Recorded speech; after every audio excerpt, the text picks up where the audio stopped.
live. I was gonna say it because I don't. Nope, too late. I can't say it now. Say what you need to say. Screw it. We're talking about the whole. Nobody watches this channel. I'll just say I think nobody watches this channel anyway. So yeah, I think it's drugs. That's why the person's doing that. What they're doing. Okay, for those of you who don't know, we were talking about Richard over at your boy Zach, and how he seems to have been going off the deep end recently. Personality change. A little bit. So, yeah.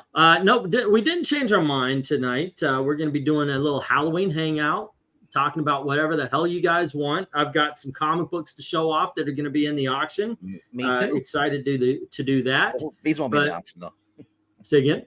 I said, me too, but I said, wait, these won't be in the auction. Yeah, yours won't be in the thing. Hey, y'all, Halloween comic books troopers.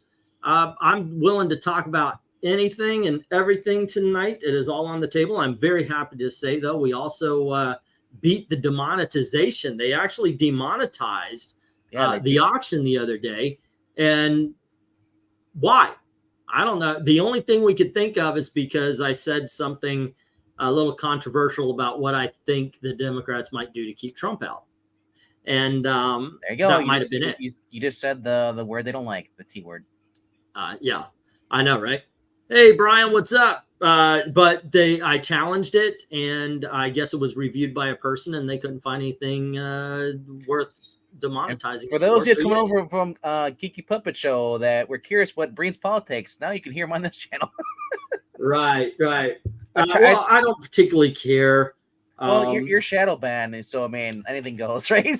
Yeah, I talked about my politics once before, therefore I am shadow banned. Yeah, that's basically the way it works. So I mean, hey, like I said, we just don't do it. It's Pixel and I agreed on that Geeky Puppet Show. It's like certain things we're just not going to talk about because we're here. It's a comic book channel. We're not here to talk about anything else. Well, this channel was built on the culture war, which politics does kind of run hand in hand with. So it's always been right there on the edge of what we talk about. So, Inspector Gadget. I understand what you're saying, Venk, but yeah, you're also your channel's multifaceted, and sometimes during the course of a conversation, it's going to trickle in. You will. It's not going to ever be the focal point. No, but it's also, you don't try to lean into it, but you can't shy away from it if it comes up. Mm-hmm. So I mean, it's but it's something we try not to do there, but it will happen on occasion. Yeah. Try not to do it here. And I'm not bashing anybody who brings it up. Be like, it's just that it's like you said, to go in a comic book store. It may happen a conversation, but you're there to the owner's like, hey, I want you to buy my books. But I mean, now if he really leans into saying like I'm pro Harris or I'm pro Trump, they may piss off some customers. He loses those customers. Now, and honestly, I said, if I'm going to watch something and then someone brings up something totally has nothing to do with it, it's like it kind of does put me off sometimes. I'm like, here, kid, quit talking about this. Let's do what the title says. You know what I mean? It's like I'm gonna watch football and they start showing baseball instead. Like, what the hell? Well, I will say I've never known a conservative to give something up because of an opposing view. I know. I know it's not a two-way street. So exactly. And like I said, I just want to have fun on the channel. Like we can talk, because I feel like when people start talking about religion or politics, some people just get stressed out. Or the Great Pumpkin. Those are the three things you're not supposed to talk about. But I will say that not everybody on this channel is a conservative. Yeah. But the liberals that we have are liberals and not progressives. So there's a major distinction in 2020. Sure. And plus, I don't want the risk of channel being shadow banned because of something stupid like that. Because you saw your friend get done. Don't get done the same way. I absolutely understand. It's not a channel we're trying to make money on it all like that. It's not like our goal too.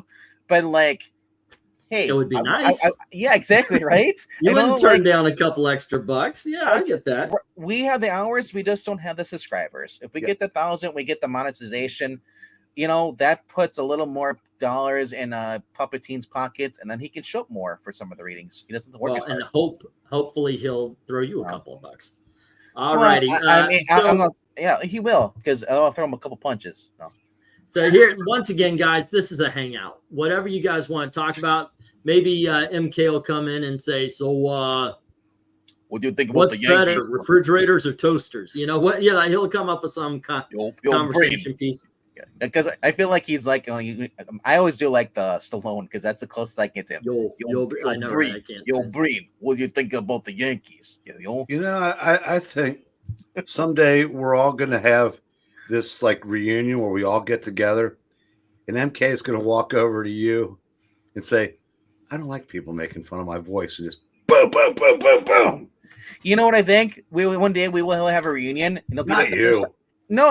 I'm just saying. You'll not be invited. Why are you even bringing it? I'll just say this. Let me get to it. The point is that we'll have a reunion. It'll be like the first time meeting us, because some of you actually will be the first time, because you won't remember.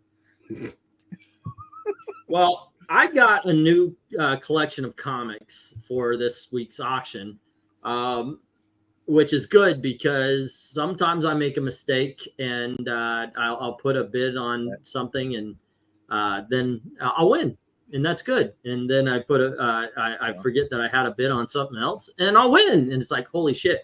But here we go, guys.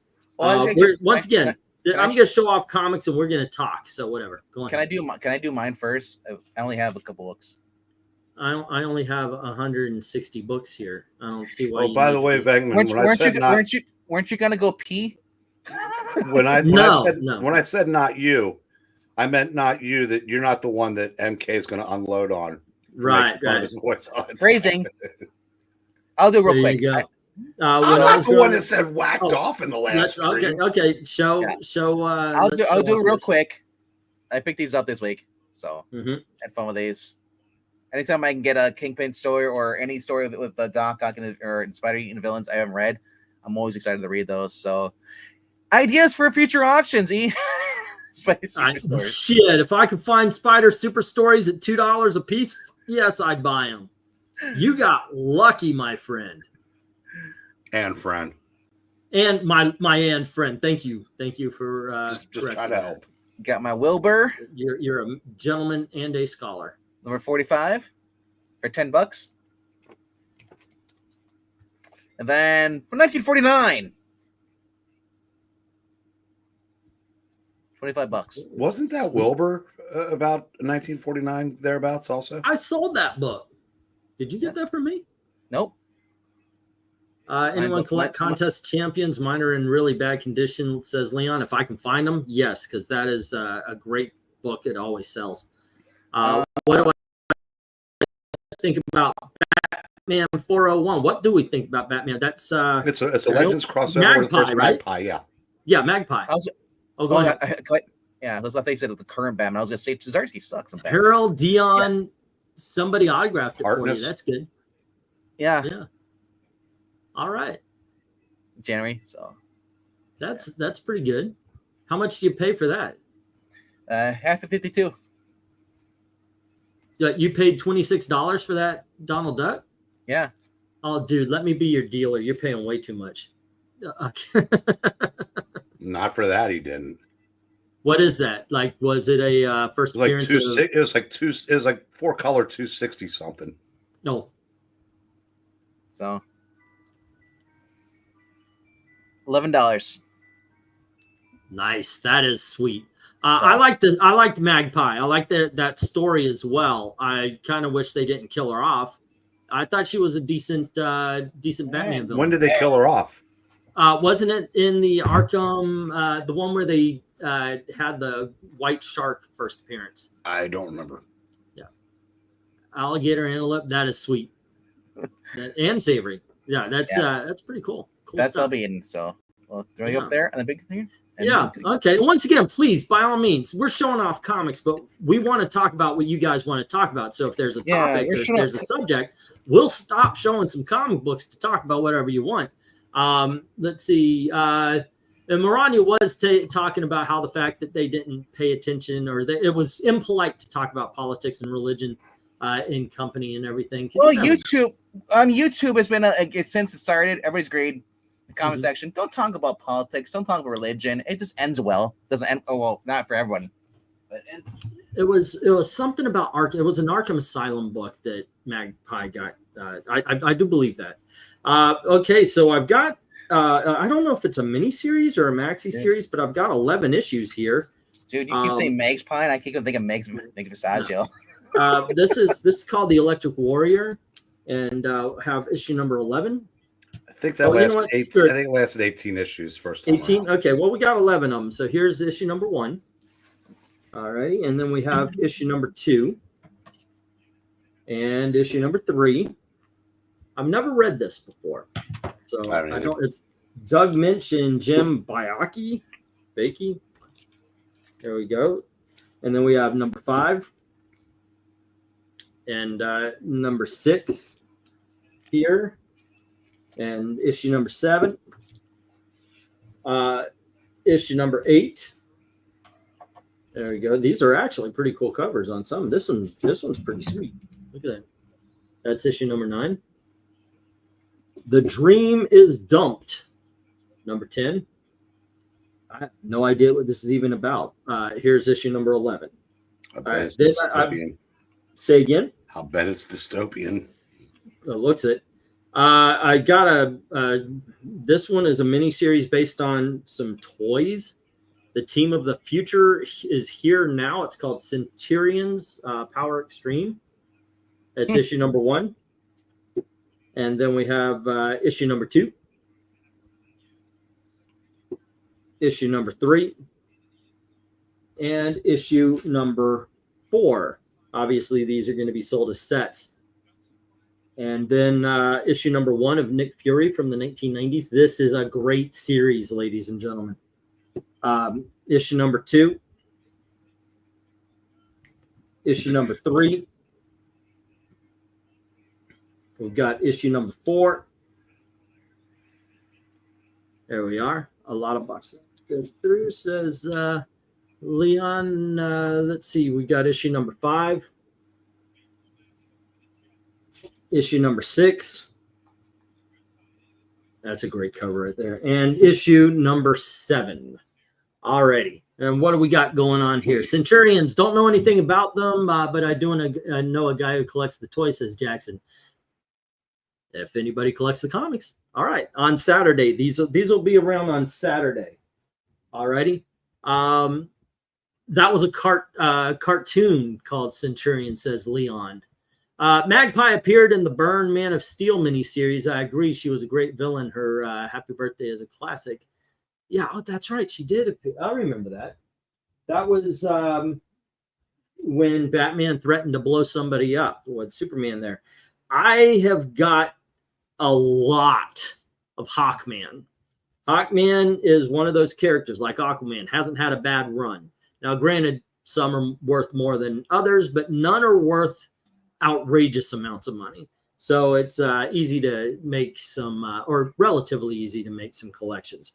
One issue was definitely going to be worth, beyond the first appearances and all that, is going to be worth some money. That's the first appearance of Zatanna. I do not have Silver Age Hawkman here. I don't know why I'm bringing it up. But I do have Hawk World, and this is issue number 15. And we have issue number 14. Here's issue number 13. I thought Hawk World was like a 3-issue series. No, that was a mini series that led into the regular series. Oh, okay. And then issue number 12. This is a really good run, in my opinion. What did you think of the Hawk World, Eric? Number 10? I liked it. Yeah. It's John Ostrander. You see who's on it. We got Truman and Ostrander. That's great art and great writing. That last cover looked like a Howard Chaykin cover. Ostrander, he's the dude that did Grimjack, right? Grimjack was his. Well, and also the Spectre. Here is, yeah, that's right. Issue number 8 of Hawkman. And then we have issue number 7. Dark Admiral March here in the house. What's up? What's up? Here is issue number 6. Issue number 5. Machine Man Kirby. I'm a great underrated book. Says, Kirby's Machine Man. Here's issue number 5, where we're up against the Shadow Thief. Issue number 4. Look at that freaking cover, guys. Is that character dead now in Marvel? Machine Man? No, he's been around, but they call him like Aaron by his real name. Look at some of these covers and don't think that we might have to do a Hawkman or Hawk World cover ranking. Here's issue number 3. Was that a ginger saving a black baby saying someday you'll replace me? That is true. Yes, that's actually the dialogue on the cover. We have issue number 2 and issue number 1. Regular. Yeah, it reminds me of was it Night Quest or Nightfall? It reminds me of the armor that their armor that they're wearing. That's solid. It reminds me of when Azrael was wearing the Batman suit. The same style. Let's see. Hoy to Jackson Raycart. They have suits that various weapons and machines attached to. Okay, the Centurions. Thank you. I have a few Hawk World, says Leon. Let's do The Brave and the Bold Batman and Karate Kid 198, 1983. Great underrated book, says Patrick Sargent. Speaking of Patrick, I won a couple of collections, some big collections, 130 books anyway. That's big to me. And one of them has a great deal of Bronze and Copper Age Brave and the Bold. So I'm looking forward to bringing that in there. We have Eclipso, the Hawk World Annual number 3, Hawk World Annual number 2. And I just realized I don't see this very often, but here's Hawk World Annual number 1. I see number 2 more than anything. From Tony Isabella and somebody named Howell. We have Richard Howell, Hawkman number 4. This is a mini series. It's actually called the Shadow War of Hawkman. And then we have the Shadow War of Hawkman issue number 3 and issue number 2. And we have issue number 1. Do you remember an independent comic called Deadbeats? Yes. It was a black. That was Richard Howell, art and story. Okay. No, I was about to say, I remember of it. I don't remember it. It was very good. And it's the same company that did Soul Searchers. That was Peter David. Yeah. It turns out the company was run by a guy who I knew from frequent appearances in letters pages in the 70s. Have a good night, Ethereal. If you've got a bounce, let's see that you have 10,000 comics. I do not. I don't know how many I've got. I know I've got a lot of.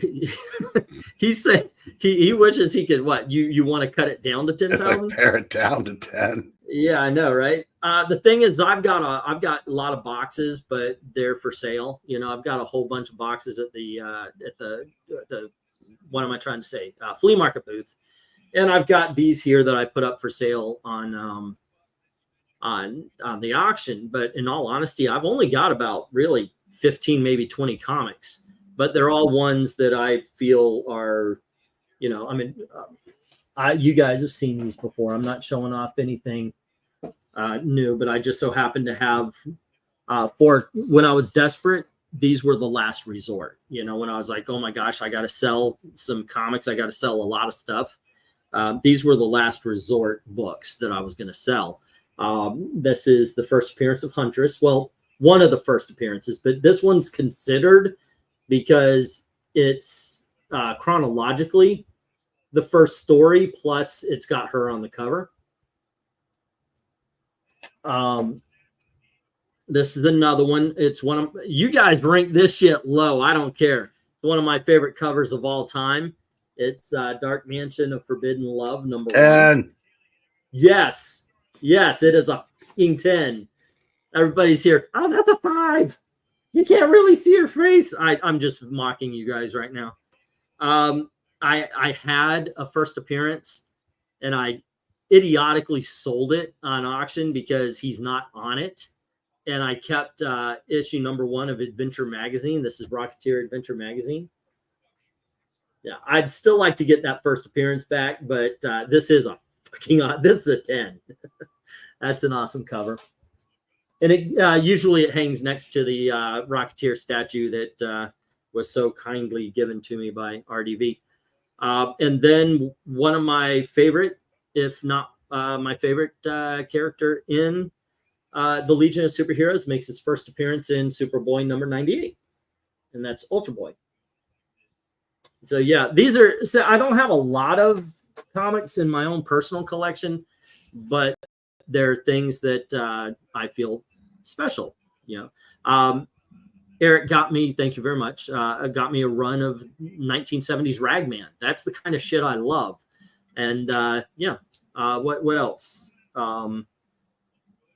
Oh, Brother Power of the Geek. I've got the first appearance of the Unknown Soldier. Love the Unknown Soldier. So I've got both of them, the trial and the actual first appearance. And hello. Well, thank you very much for the super chat, Leon. That's very, very kind of you. Thank you for all you do. Not just me. I mean, I got to say thank you to, I won't send the money to him, but I got to say thank you to RDV and Eric. There you go. All righty. But yeah, thank you very much for the super chat, Leon. That's very special. So $10 you two split 3 ways, right? Yeah, of course. Yeah. Well, you know, YouTube takes their bite. So it's $7. No, it's $6.50. Yeah. Magpie died in Batman 60. There you go. Okay. She was resurrected as a Black Lantern in Blackest Night. But for future references, if you want to give Angleton the full $10, go to Ko-Fi.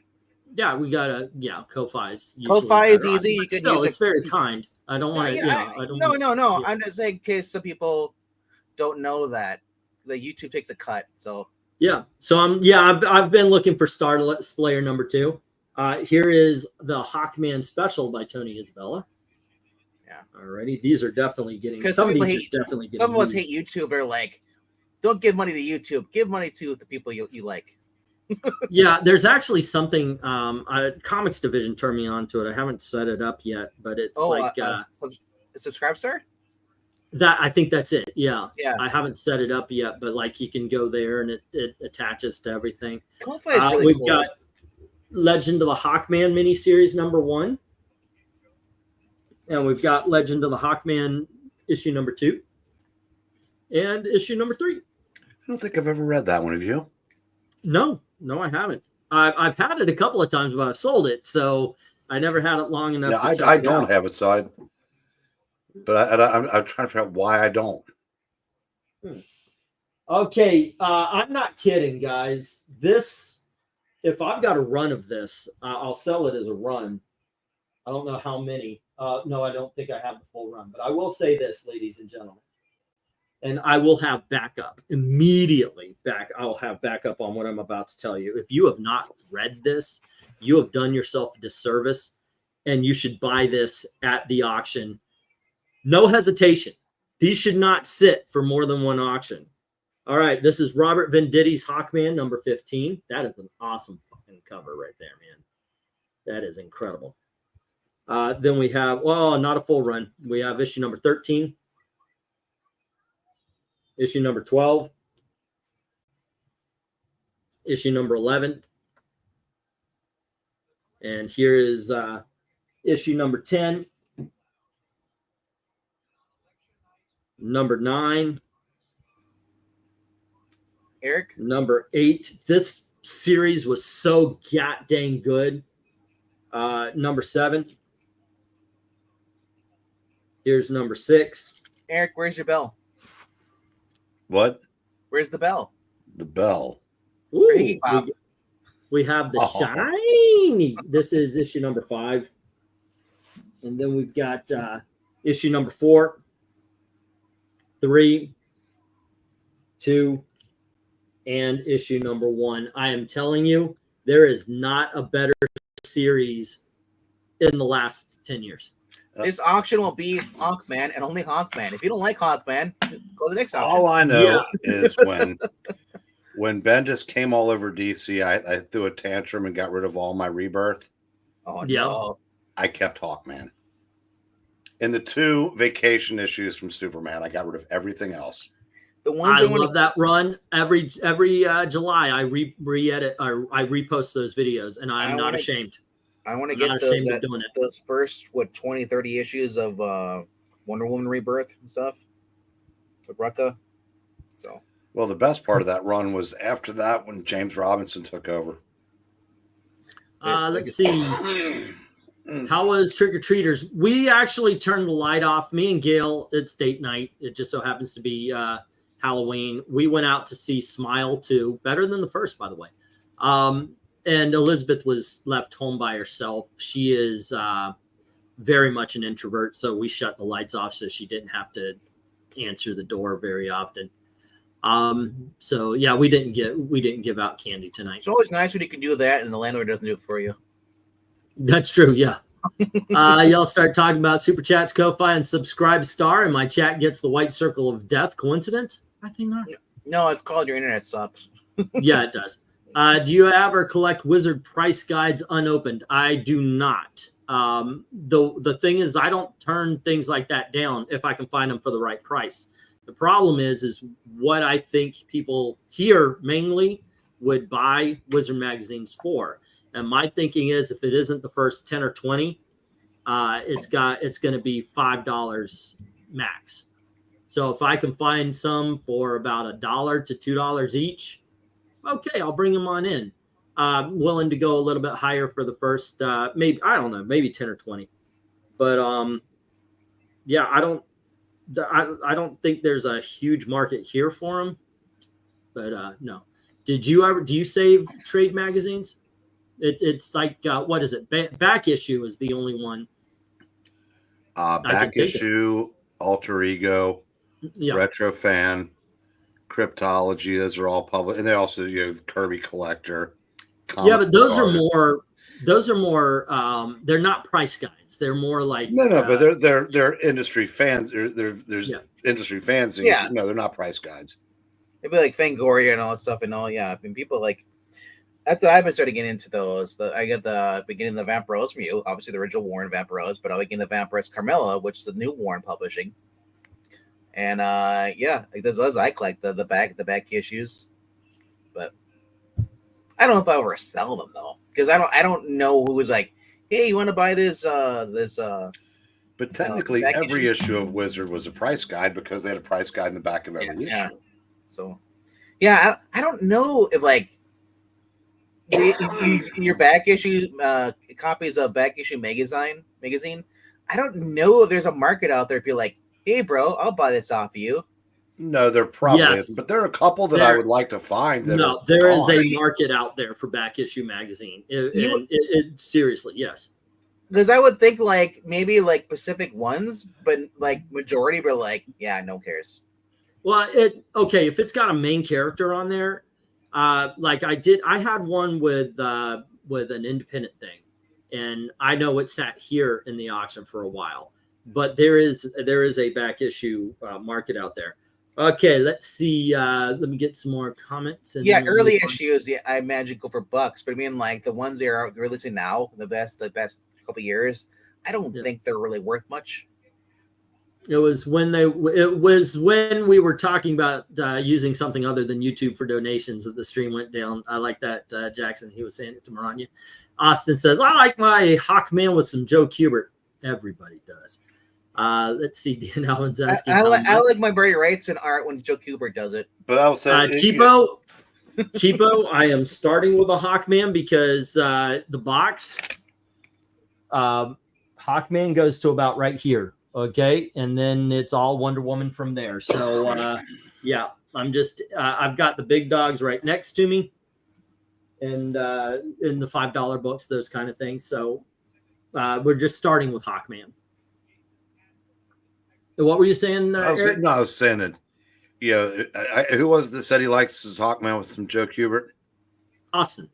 Yeah, I said, because one of the other circles in which I travel are the fossils, and most of them don't buy anything new anymore.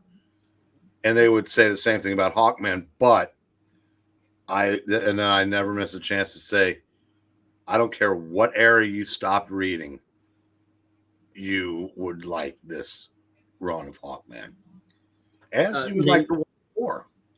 there's not a bad run of Hawkman. There might be bad issues within a run. Oh, there's all right. That's true, but the Jeff Johns and the Robert Venditti are superior.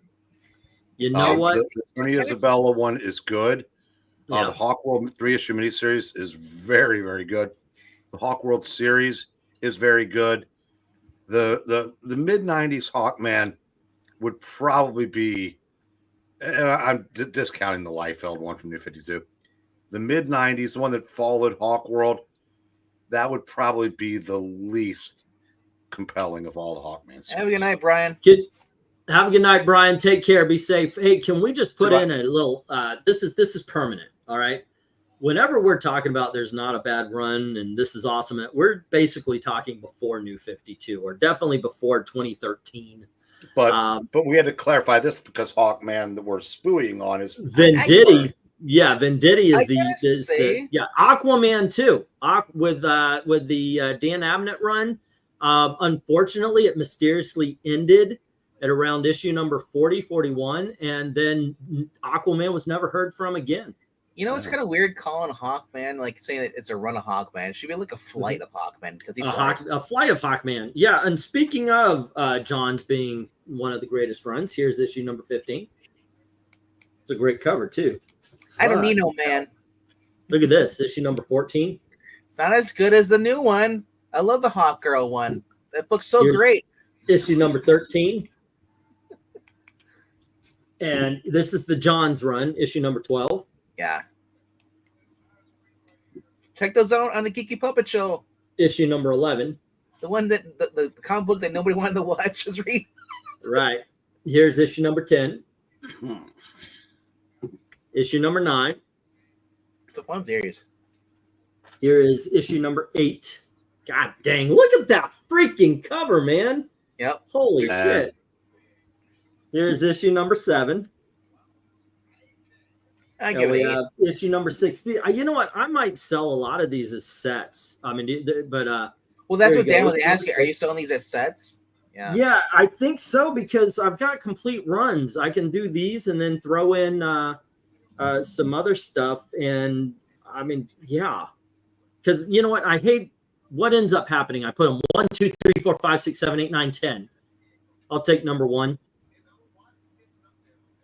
Well, okay, now, Austin, I gotta say, you said I like every book with hot girls. I did not like Fire and Ice. Here is Hawkman number 5, and here is issue number 4. Gotham City Sirens. The Lee Williams did not like it either. Number 3. Yep. Here's issue number 2, and finally Hawkman number 1, and then Who's this? It looks like it was from the Hawkworld era. Kupperberg, McDonald, and Willigren. Here's Hawkman number 8. Only McDonald's. Kupperberg. Here is issue number 7. And here is issue number 6. Do you remember this? Here's more John Ostrander, number 5. What year is it? It might be the time where you flipped out. It's like the 90s, right? Yeah, that's what I was talking about. Yeah, 94. Yeah. It's not bad by any stretch, but I think something, just like when we rank our 10s, something has to come in last. But yeah, I do say that the last 2 Hawkmans are the best 2 I've ever read. 3. Okay, I'm not going to lie to you. I thought that this was a variant cover. Issue number 2. This one right here. I ask you, are these newsstand? Man, I don't really pay attention. I don't see UPC on them though. So no, well they do. I'm seeing direct. I'm seeing a lot of their direct. Yeah, number 2 doesn't even have it on there. But here's issue number 1. Nice. All right, and the Hawkman annual number 1 with the bloodlines. Okay. But yeah, I see a lot of direct editions. Oh yeah, Dan's bringing up you just showed the Hawkman with Wonder Woman. Yeah. Yep. It probably has a good story too. Yeah, I like that. Yeah, that's a cool cover. When you first showed it, I didn't even notice the UPC. All I saw was Wonder Woman. It's like currently watching Curse of Frankenstein for the first time as a palate cleanser of my mom having Twilight on in the other room. Yeah. Curse of Frankenstein. Hello to Cheapo. Is that the Christopher Lee one? Oh, go on ahead. Oh, is that the Hammer one? Curse of Frankenstein? Is that the Hammer one with the? I am way behind on comments here. I could tell. Early issues goes for Bucks. Jackson says about which one? Let's see. I used to read every issue of Comic Buyer's Guide when I was a kid, a real newspaper. Yeah, I remember those. I have the 1986 Punisher #1. Cool. That's a good one to have. The one where he's kind of back with the guns. Yeah. People are more interested in Wizard Ash cans than the magazine themselves.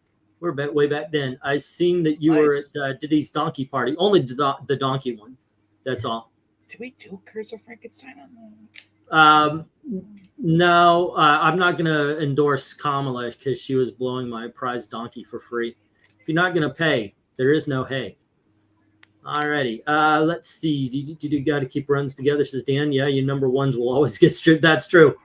Let's see. I like the Hawkman cover with the gorilla. Alrighty. The gold foil #1 isn't Jeff John's run. No. It was the first issue of that run. I actually thought it was a variant of Hawk World. I never actually paid attention to it says Hawkman on it. Alrighty. Let me see.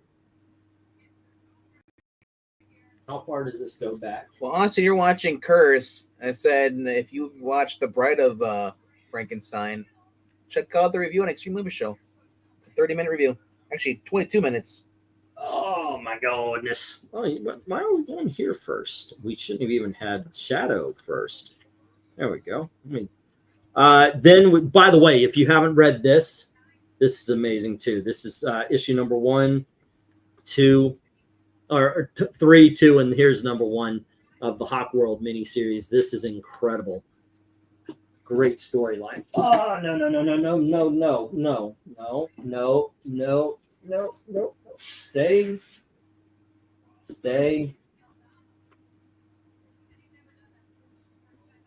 Okay. There we go. All right, next up we have Hawk World #25, Escape from Thanagar, and #24.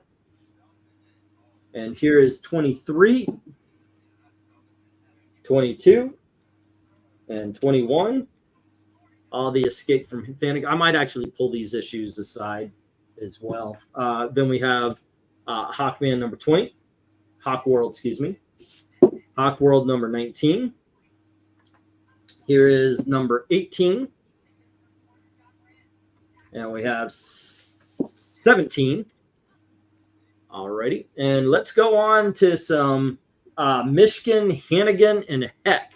And this is issue #17 of Hawkman. This is the early 1980s. That's Batman.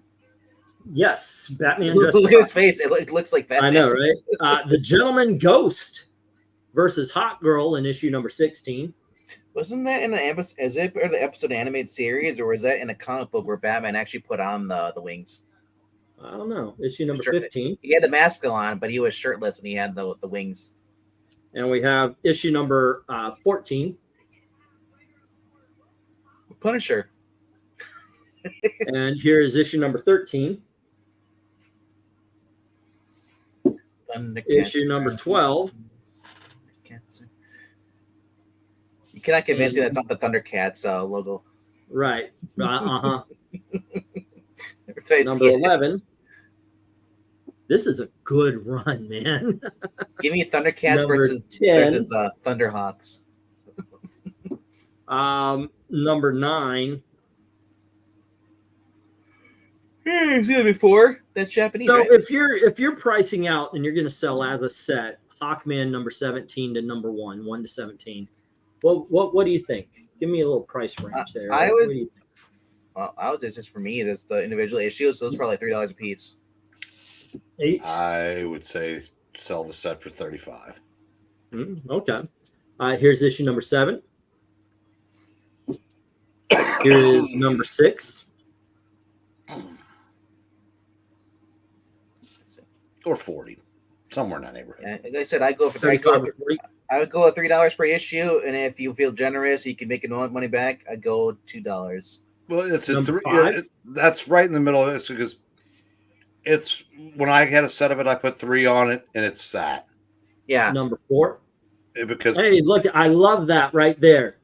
That is so. I just realized I'm holding up issue number 4, and they included Zatanna on the cover, aren't they which, clever? by the way, they did not do on her first appearance, Hawkman number 4 of the Silver Age.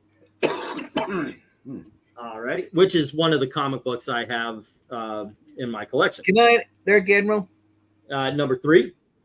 Start it, says Jackson.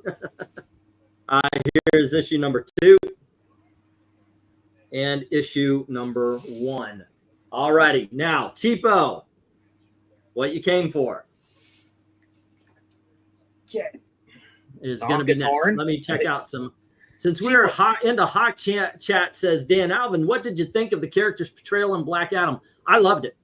I'm one of the few people who speak of Black Adam in a positive light as a movie, but I'm going to say this without hesitation or irony, mainly because of the JSA. I liked the portrayal of, I loved Pierce Brosnan as Dr. Fate. Bring on his own movie. Thank you very much. But I enjoyed all of it. I enjoyed the Justice Society in that so freaking much. My only complaint with the Hawkman, he felt like I was getting the character from Prodigy, the Mark Millar book, for how fancy and rich he was. I was like, come on, man. Like, that's, I mean, I guess you're wealthy, but that, like, he's not Batman. He's like, I understand the being aggressive part stuff. Like, I kind of, because that's out of the pages. Hawkman is a very aggressive kind of angry character. But man, I did like Black Adam though. But people are like, well, Black Adam having a sympathetic, trying to be a hero. What I wanted was Superman versus Black Adam in the next one, or Shazam versus Black Adam. But because they were moving on to the James Gunn verse. Well, they wanted The Rock, and The Rock said he didn't want to fight Shazam. He wanted to fight Superman. You know what? Why not both? Yeah.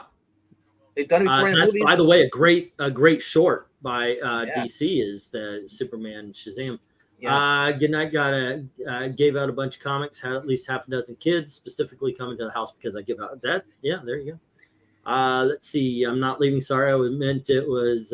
It was a good night. Oh, okay. I literally thought England team was going to say, I love Dr. Fauci. Never would say that. That's a dark fate. Great run of Hawkman, says Cheapo. I've not seen Black Adam. It's not bad. It's not great either. But yeah, it is entertaining. Mainly for JSA, in my opinion. I want to shake Dr. Fauci's hand and then crush it. I know, right? do the freaking General Zod thing. Oh, lift him up. I want to kick him back and be like 6 feet apart. As I kick him 6 feet away from me. 6 feet, mother. Yeah. Let's see. Have you guys seen the side by side of Grandpa Munster and Ted Cruz? They look exactly the same. Uncanny. I know. Who knew? Yeah, I saw that before. Spooky.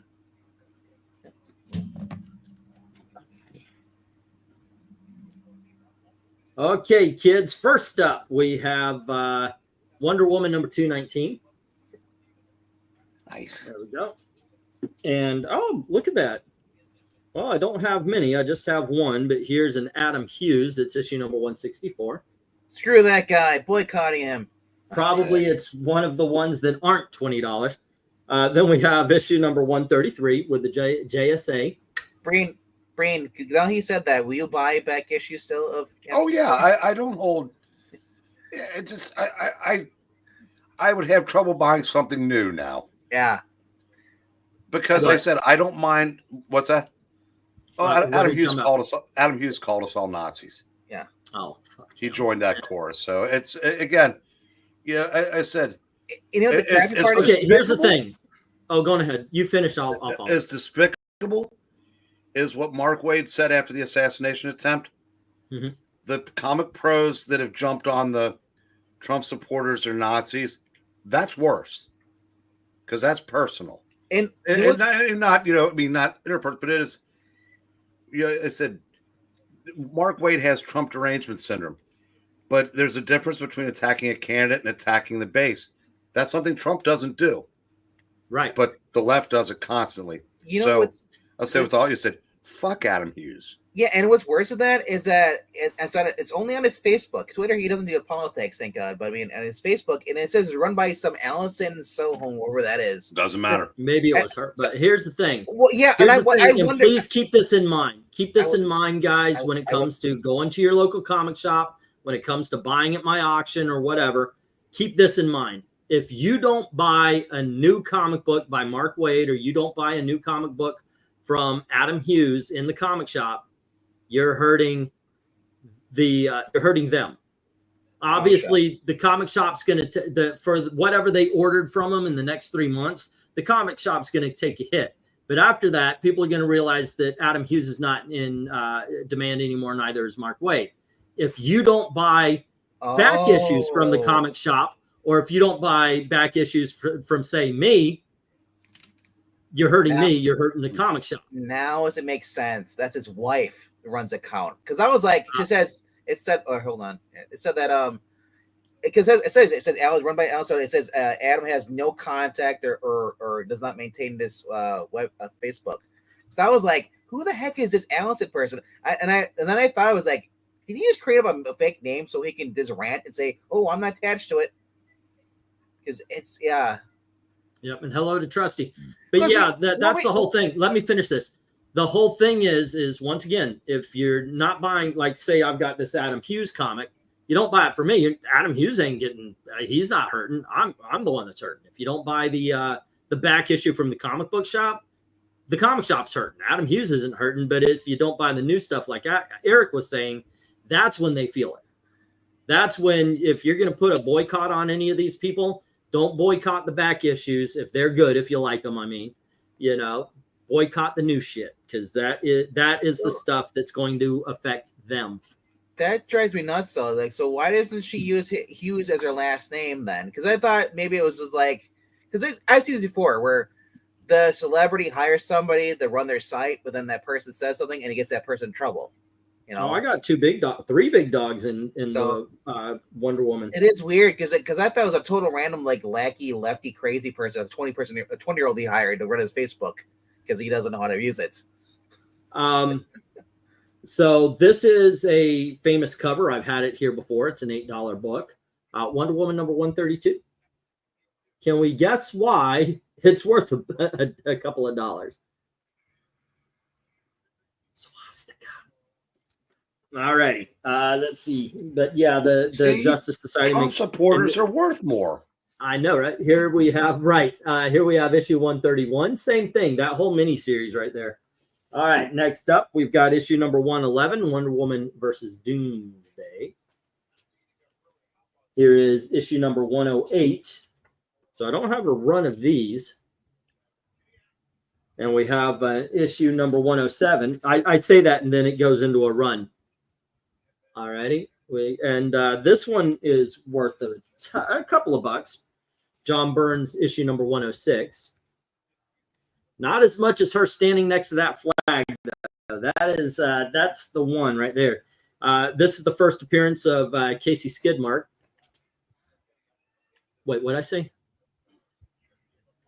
You know what you said. I know. It's funny. What is her actual name? I've called her that so long. Sandsmark. Okay, there you go. But the first appearance of the new Wonder Girl. John Byrne had a totally different idea of what she obviously, since when they decided to make the character stick around, they had to make her pretty. That was back when you could still do that. John Byrne drew her as a little boy. Yeah. Just straight up. All right. Wonder Woman 104. And we have Wonder Woman 103. And here is 102. Got some decent John Burns. And beginning a bold new era is 101. Don't have one. Actually, we're going to take a quick jump down to Wonder Woman number 60 with Lobo. And then number 59 with Batman. Number 58 with Wolverine. And then we've got issue number 55. Ooh, that's a cool cover. And here is issue number 26, Invasion Aftermath. Jackson, the only women that I knew that used their husband's name was Simonson, Louise, Johnny Cate's ex-wife, and I'm trying to think who the other one was. Here's number 25. Len Wines for a while. Yeah, before she ditched him. Yeah. Issue number 13. Like I said, I don't know about today though. The only one I knew was Johnny Cates' wife. They were using his name. Let's see. Byrne could draw a lot of things well, but not children. Let's see. It was hyphenated too, so she still had her last. Tells me I may have some new Wonder Woman books in my short box sometime soon, says Austin. Well, here's issue number 12. I've got to see, since she's holding a gun straight there, if this is worth $1 or $2. Well, they're definitely worth $2 or more, but here is issue number 8. We have issue number 3. Here is issue number 2. And the George Perez issue number 1. All right. There you go. And this is the, here's a bunch that I kind of came here for. I'm worried about these because I got excited about this lot because of a lot of the books I'm about to show you. Not the first one, but after that, the pre-crisis Wonder Woman. The first one, though, is issue number 600 with Connor, John, Simone, Simonson, Straczynski, Davis, Horn, Hughes, Jimenez, Jock, Collins, Kramer, Lee, Manipal, March, Panic. When was this? 2010. Okay, so we have Wonder Woman 600. Oh my God! Look at that! Oh, sorry. Wait, what? No, the Prez Wonder Woman issues are gold, says Trusty. Yeah. Next up, we have the very last. And now I definitely have to check this because usually final issues. But here is issue 329, the last pre-crisis. Nice. Oh, she's got a fist in the air. Oh, she's communist now, guys. Yeah, this book is woke because she's This book is woke because the woman is stronger than the men. Elizabeth Brightweiser, is she still married to that guy? Careful, your Richard is showing. I know, right? Here's Wonder Woman number 300. Wait, how? All right. Yep. So did you see the character design for Absolute Martian Manhunter? I have not. No. It's Gumby. And oh yes, I did. Oh my gosh, yes. And this is the back cover of 300, which this is just fucking incredible, isn't it? And since West chose to mock that, Richard chose to mock West. It's about $25 book now, $3.29. $3.29? Serious? Yeah. Okay. Issue number 299. And issue number 298, which I want to check on this just because of the skeleton. See, I would start these off between 3 and 5 each. What about you? Yeah, they book for pretty consistently in the 12 range at this this time period. Wonder Woman's are pricey. Yes, but you have to find that happy medium, and they'll fly. That's what I'm thinking. If I put $12 on these each, I'm probably going to be looking at now. There are going to be some I'll check out, and I'll probably put $8 on. But I'm thinking in general, put $5 on them. It's a fair low price. Yes, it's gonna be, damn it. And here's Wonder Woman 297. Yeah, like as an example, 297 in the skeleton cover are considered pretty iconic because that's a Kaluta close up of her face. They're not worth any more than the issue before or after. Okay, so they're both $12. Yeah. Here's issue number 296. That looks like a 1970s Super Friends cover right there. That is awesome. I don't say that as a bad thing. No. All right, next up, we have issue number 295. So actually, it's been a run so far, 295 to 300. And since I'm looking at 294, and here we have issue number 294. Yeah, that is. Yeah, that covers by it on you. Oh, okay. Skill Kane and Frank Giacoa. Oh, there you go. It says right there on the bottom. And I used to do that joke. I'd poke my friend and say, "Hey, what's Gumby's best friend's name?" Pokey. My son had a college advisor who uncle is Mike Kaluta. All right. Yeah, Jackson knew what. Jackson and VENKMAN knew what I was doing there. Now, by the way, it sounded like Andrew Dice Clay to me. Oh, it is, but that's something Higgy does on his videos. Yeah. Okay, so we've established with the Sergeant Rock that we love these kind of covers, but here is Wonder Woman 293 with the book look. And here's issue number 292. I might, since this is one story, I might pull these out and sell as a set. So I'm not stuck with part 2, you know. Here is issue number 291. And look, it's Lobsterhead Zatanna. The best Zatanna. Thank you very much. All right. We've got issue number 290. There we go. And we've got a guy who stole her costume, apparently, in issue number 289. By the way, Huntress is a backup story in these. Let's see. We've got the Madness of Dr. Psycho and Captain Wonder. I shit you not. He's wearing her costume. Like when they say, "Oh, we need to," yeah. I think there was an issue of Superman where they found a planet where everybody was gender swapped from what they are on Earth 1. Here's 288. Gene Colan. And we have 287. These are getting new bags and backing boards, by the way. I'm not gonna, because these are old, they're wrinkly, they're sticky. This is 287. And then we have 286. If I could have one half of the energy Higgy has, I would fix the world. Who? Iggy Pop. Oh, Iggy Pop. Okay. Iggy Pop. Wow. Higgy Pop. Oh, hey, honey.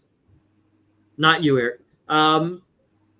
You know, I was talking to you about how I'm looking at an auction. I'm hoping I don't win.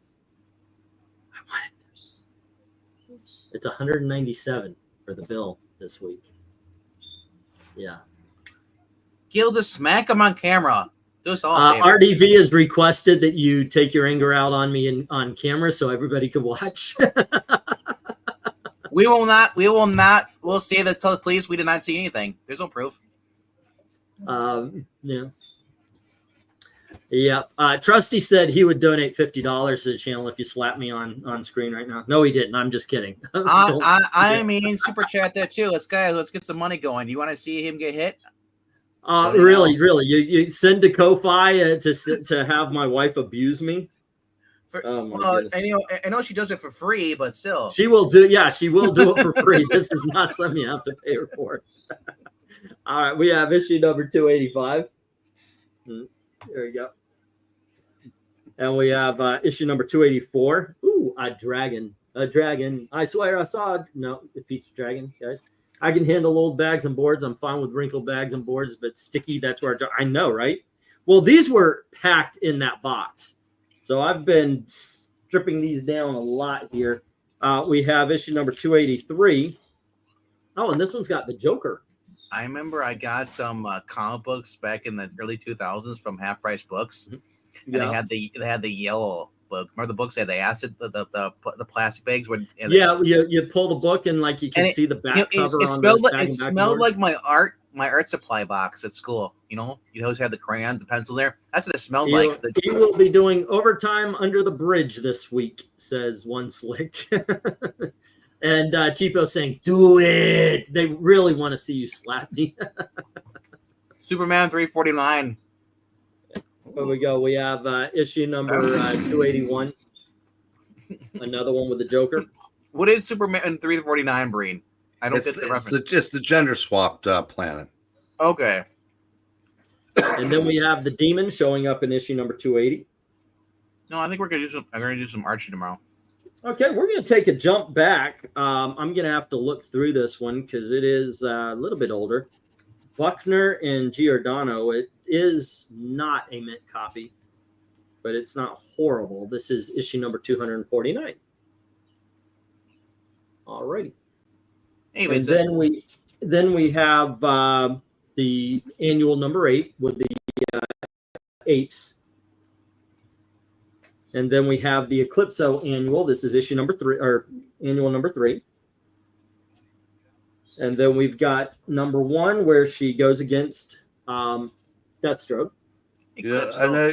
Before the chat gets too far away from you, you might read Jackson's last one. If that doesn't make you chuckle, you have no sense of humor. I told my old bag that I was bored. That's how it ended with wife number 2. This next auction is conveniently timed. My payday is tomorrow, and I'm seeing a lot of Wonder Woman I want. Alrighty, sir. Yeah, stick doesn't really sound good. What portion of the market are teenage guys? Oh, what movie is this from? Woo, Jim! That is a bad outfit. Yes, one of my favorite lines of all movie. Yeah, that's from Full Metal Jacket, right? Superman. Oh. DC has always had. We actually, our first cover ranking, if you remember, was Gorilla covers from DC Comics. Alrighty, and this one I think is probably a big dog as well. I don't think it's like a $20 book, but I'd probably get 8 for it. It's the Dollar Comics 1978 Wonder Woman, the Spectacular. Oh, give me a moment. Look, and it's got that special symbol that YouTube doesn't like, but for some reason drives up comic sales. I'm going to save you from yourself again. Alrighty, so I don't put $1 on it. God, I hate this. You gotta press it. It's a 50 at the moment. It's a $50 book. Mm-hmm. Alrighty, I'm not going to charge $50 for it. DC is coming out with a 500 plus page trade with nothing but their gorilla stories. That's kind of cool. Oh, good grief. All right. What? Did you know the Batman Hulk is $150 now? Wow, that is. I remember. I do know it went to 100. I haven't heard that it went to. Holy smoky smokes! Alrighty, then I always get some books for the $5 lots for the big dog lots and so forth. I don't have a huge pile of them this time around. I'm gonna figure something out. Hopefully, I'll have enough because I just, I accidentally won 2 collections of books, which is something because Gail is actually talking about me doing the Wednesday auction as a permanent thing. I don't know if I'm going to be doing Wednesday as a kind of a sale auction, a 50 center, or if I'm going to actually do 2 full auctions with the whole thing. Yeah, I've got to figure out a way now to make the 200 plus the 100 we need for the. It's got to be a big auction this week. All righty, so here we go. This one, I'm going to check on it, but this is the Hudlin Romita Jr. Jansen Black Panther #1. All righty, and then we've got, where can I put this? Okay, it's here. And then we have a book that has died on the vine for this auction, which is What If. This is issue number 25. If these don't sell, I'm just going to put them together, see if I can't create a run. Speaking of maybe putting together a run, here's the Demon #6. If these don't sell, but here's issue number 11, which we cover ranked, and this was actually a popular cover. Oh yeah, the crossover is ridiculous. 2 Omnis came out this week. It's a shame that they aren't compatible or complete, says Jackson. Yeah. Alrighty. Yeah, speaking of covers, you guys were talking about Gentleman Ghost earlier. While I have a crazy bloody nose, my favorite Batman cover is the one with Batman fighting Gentleman Ghost on a run. Yeah, that's a good cover. That is a good cover. Alrighty, and then we have X-Men Annual #9 with Asgardian Storm. Here's a Superman. This is Action Comics number 337. He's wearing a top hat for some reason. From riches to rags. There you go. Part of the, actually, this is the end of the Brood saga. This is issue number 166. Other than the end of the Brood saga, this is also the first appearance of Lockheed the Dragon. Issue number 1 of Batman 66. Now, Pixel already has this one, so I'm hoping somebody else wants it, but it's Giant Size Kung Fu, Master Kung Fu. Governor of Kung Fu, number 1. And then we have the Amazing Spider-Man Annual number 11. That features John Romita Jr.'s first artwork. Oh, wow. Backup story. Okay, cool. I was thinking, I'm still on the fence here about this book that I'm holding in my hands, whether I want to sell it or make it a gift. I like having the giveaways, but it has been noticed, it has been shown that it really doesn't affect sales. I was thinking maybe doing raffles, but this, if I'm going to think what to do with this, because I've already got one for Christmas, but it's X-Men number 143, the Christmas Alien issue. So I'm on the fence. Vincent, are you asking what the last Wonder Woman from that series? Because I don't know, you didn't have the last issue before the Crisis, right? Because 329 was a Crisis crossover in the last issue. Was it? Well, no, I thought it was the. Well, I meant the first one before the post. Well, I'm saying, yeah, if you're talking about the last one of those, then it was like the last of the Wonder Woman started in the 1940s. It was 329. I guess he's on a coughing fit. But let's see, the one he has now. Yeah, I think he mentioned it was $25 book. Yeah. Let's see, nice X-Men Annual with some great Arthur Adams. Yeah, that's a really good one. The Storm, the first appearance of what was it? Stormbreaker. Her name is in this one or something like that. I know they actually named her something in it. Let me see it. It might have been. I think that's where they got the idea for that stupid artist initiative. 40 years later. It doesn't say the name on this. Well, here we have. I will always pick up Silver Age Legion of Superheroes. This is issue number 368. And by the way, take a look. I mean, that is not bad for a Silver Age book. There we go. Some good condition. And then we have the first appearance of Black Lightning in issue number 1. Very cool. Yeah. Okay, and finally, a magazine called The Deadly Hands of Kung Fu, not the Master or Governor, but The Deadly Hands of Kung Fu. This is issue number 6 with the Sons of the Dragon. I'm trying to not catch the light there. There we go. What was that sound? You're not a big fan? No. I X'd out of comic book realm. But I should have left it up there to save me a couple seconds looking something up for you. And I do have to admit, I did it was an impulse buy. I did buy for one thing for myself, and that's this is the Doctor Strange omnibus. It was only $20. So this was very cool. So when we were comfortable, and I was like, okay, it was $20, and I was like, I don't want it. Yeah. So Black Lightning's $125 right now in mint, so it's just priced accordingly. Okay. So there we go, the Deadly Hands magazine. So those are all going to show up. All the books that we've showed so far, they're going to be in the auction. Some of those are going to be done as sets. So I don't know if the Wonder Woman are, because those I didn't have like a 15 or 12 issue run. The Hawkman, I think the way I have them, they're just built to be sold in sets. So I'm going to have that. I'm going to have some $1, some $2, $3s, and so forth. So it'll be a mixture of stuff, and hopefully you guys will find something of interest. Was there anything in there that interested you, Eric?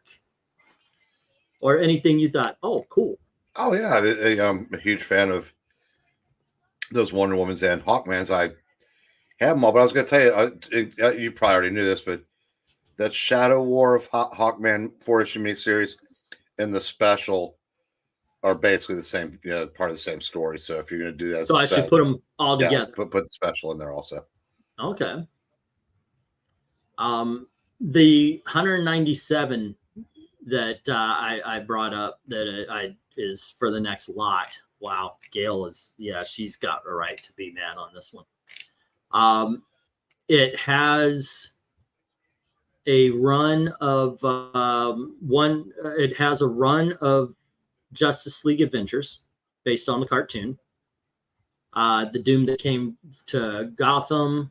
We've got a couple of JLA not hardcover, prestige formats. Superman Doomsday. We have the Justice League Adventures based on the cartoon. I don't know if I said that already. Act of God. The Titans. Not the New Teen Titans or the Jeff Johns, but the one that came between it. Nobody knows about. Excellent series.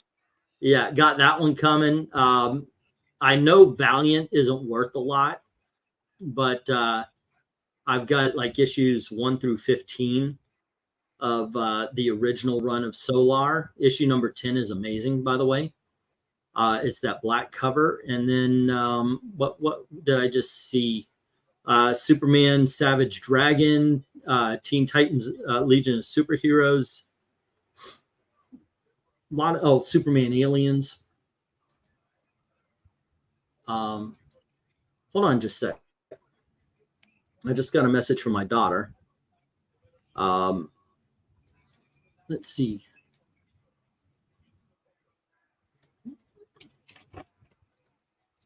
Jump in YouTube chat. My daughter's on the other side of the world, so I interrupt anything for her. That is just me. She sent me that Kentucky voting machine. Did you see it? No. Did you see the whole thing with the Kentucky voting thing? For those of you who haven't seen it, here you go. This is actually going on in Kentucky. The person pushes Donald Trump, and it shows up Kamala Harris. Wow, how about that? Yeah, look, he goes 1, 2, 3, 4, 5, 6, 7, 8, and then it goes to Kamala Harris.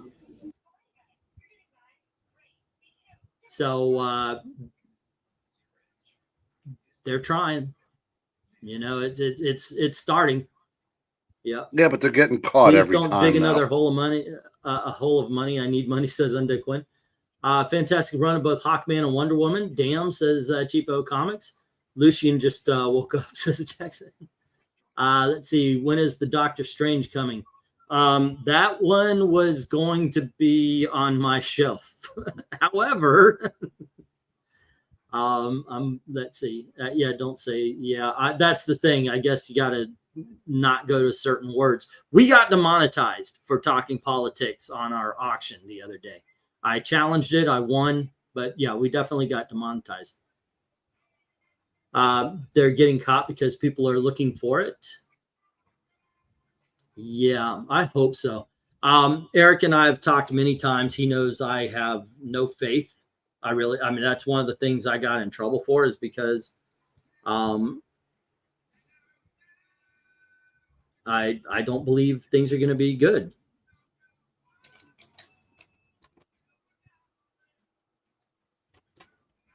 Okay, I'm sending a message to my daughter. Jump on the chat, or if she wants to be on cam.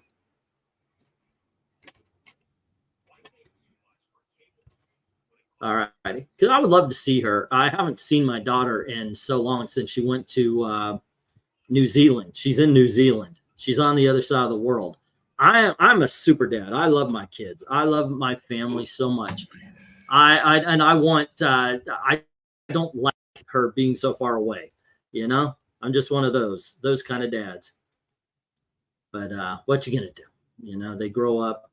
They got to find their way. I did tell them to go visit other countries, though. By the way, just did a little reading on that. It happened to one person, and they couldn't get it to do it again. So that's good. Okay. That might have legitimately just been a glitch. Let's hope. Let's hope. Well, I said, I mean, there's nothing to be gained by saying it was only one person if it wasn't, because that's the crux of the story.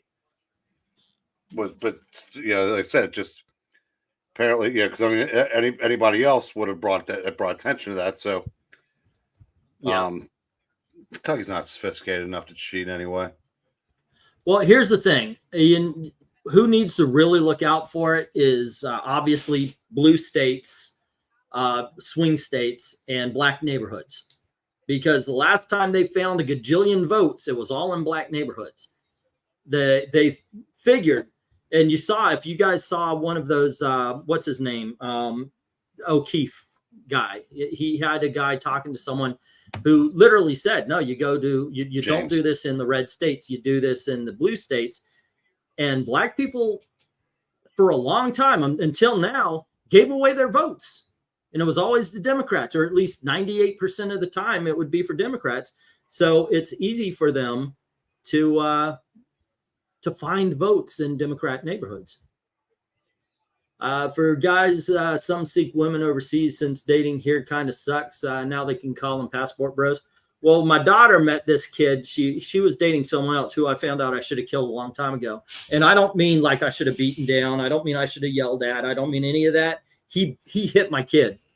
The man deserves to die. Part of me thinks that my wife moved us to Indiana.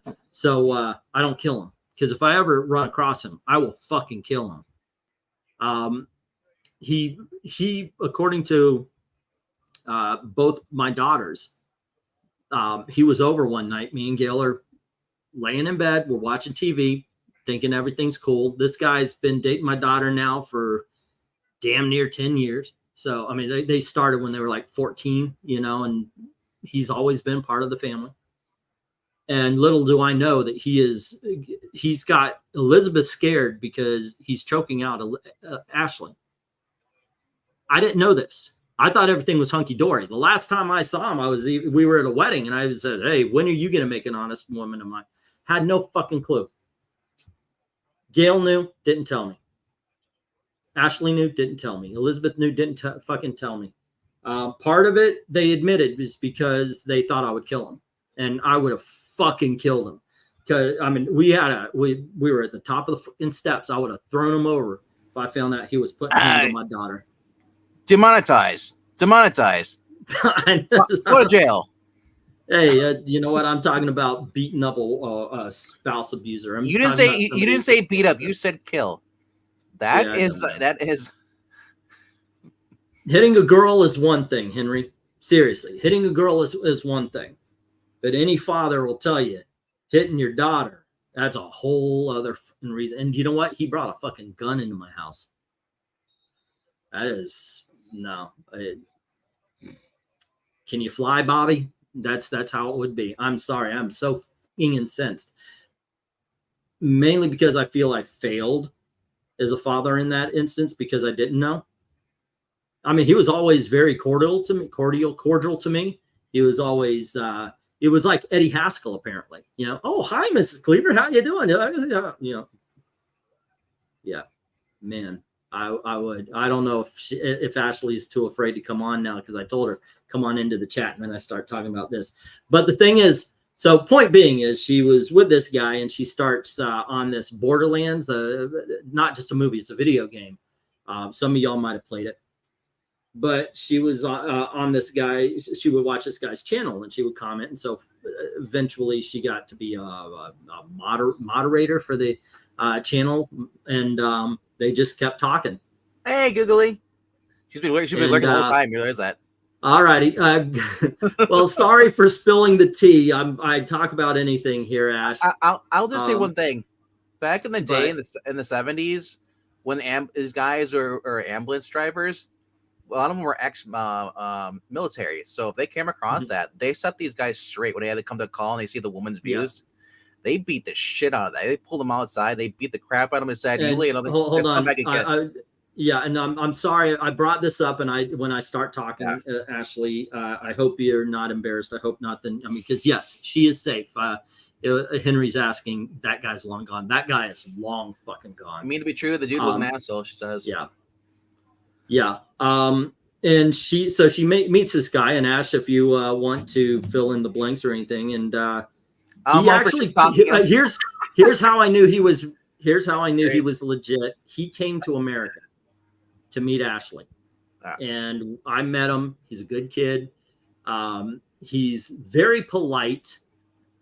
He's not an American Gen Zer. He works at a factory. He does what he needs to do to put food on the table. He cleans his own deer for meat and all that. So you know what? That's fine. He's a good kid. Could not stand the Florida heat. That is something I recognized about him. But Ashley Finn shit talk that him all the time. I don't blame him. Who wants to have swamp ass 24/7? Me, I miss Florida. But now you can have frozen. That's how Floridians keep their asses clean. Sweat just washes right through it. You brought it up. I'm just fucking around. Let's simplify it with man. There's only marrying up and marrying down. We either do one or the other. Yeah. We all on the side. That guy says Undead Quinn. That's good, because I don't boot a lot of people, but if you're like your daughter's in the wrong, I missed that. You could. I said no one made a big deal, because basically they said if people had to come to your house and they had to, especially I said if they had to make a call, and they come up the emergency room and then they see this person. Men would set the boys straight. It never got to that. Like I said, I know, but I'm saying, but now you can't do that because you'll be in jail. Yeah, part of the reason I'm there is part of me that's very happy I did not discover this, because I don't know. I mean, I don't think I would if I went in and he was choking my daughter out. I think I would be in my right to kill him. I would definitely. The problem is I would not want my daughters and my wife to see me in that. Of course, light. It's one thing. Every man is capable of a certain amount of brutality. Good night, Eric. Yeah. I have a question. Go ahead. If I say it but don't mean it, can I still get kicked off? You're here for life, man. Fuck. Don't worry, Eric. But anyway, okay, so here you go. Ashley, you're with us. By all means, I would love if you jumped on, because I haven't seen you in forever. But I get it. And ask people around here about the election if you want. Eric, I don't know if you heard what Eric said about the thing. Apparently, it only happened that once. Fingers crossed that's the truth. I got to tell you, I don't trust anybody anymore. I mean, the fucking mayor of Ohio, that Ohio town, is telling us that no Haitians are eating the cats and dogs, while the citizens are literally videotaping it. So I don't trust a lot of my brother, he's on Florida. He went to go put his ballot in the machine. It rejected about three or four times. He had to go fill a whole new ballot, and then they took it. It should be paper only. Jackson is saying, Ashley, jump on. We're tired of looking at old men. Problem I don't want. I mean, there's a problem with paper and electronic, because people can just take paper and just put a new thing in there, fill it out for you. That's the problem I have with paper. And people look at they were in was it Oregon? They were setting on the dropout boxes, which they should not have. Sorry, you should not have a drop box in the middle of your neighborhood to throw a thing in there. No, I agree. That's stupid. I don't think a drop box should be unguarded. Tell you the truth. No, I think there should be. Get rid of the drop box. Not a political, not a poll watcher or whatever they call them. I think there should be a cop at every box. Get rid of the boxes. Go to your city hall.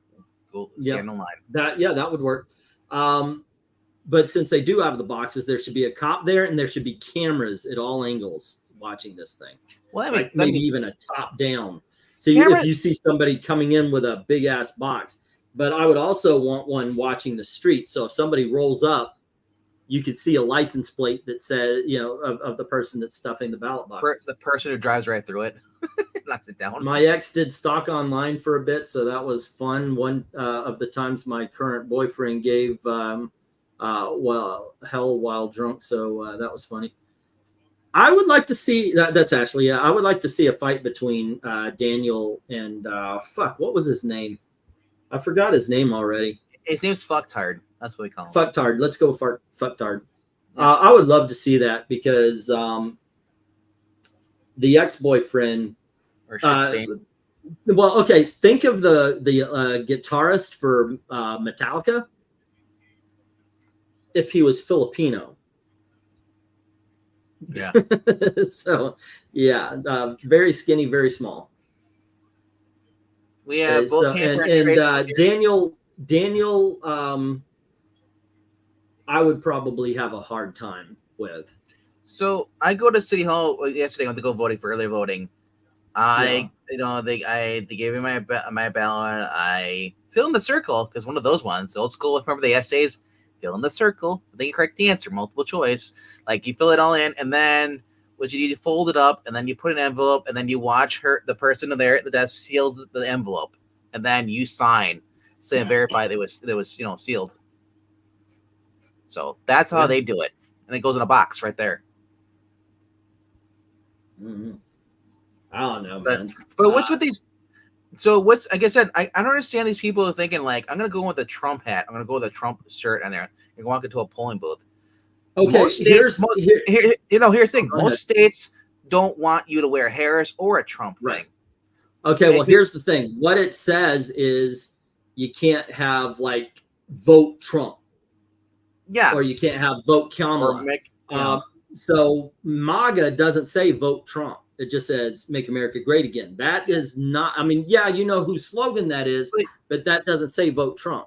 I understand it, but wearing that, you're opening all up this argument, stuff. Like it's not even I agree. It's like those guys that go up to cops with the cameras and they antagonize them and say, it's my right to antagonize you. I mean, that's not the literal dialogue, but that's basically what you say is like, if somebody's wearing a shirt that says, yeah, I knocked up the nanny, they're not telling you to vote Harris. You just, it's just go to California if you want your kid's dick cut off. That's so the guy. That's more a Kamala slogan than it is a Trump slogan. So the guy, I saw the guy in Texas. The guy in Texas, he says meet tweets 2024, and they tried to the lady was there. He's like, you gotta move your shirt. You can't go in there. And you know what I would do?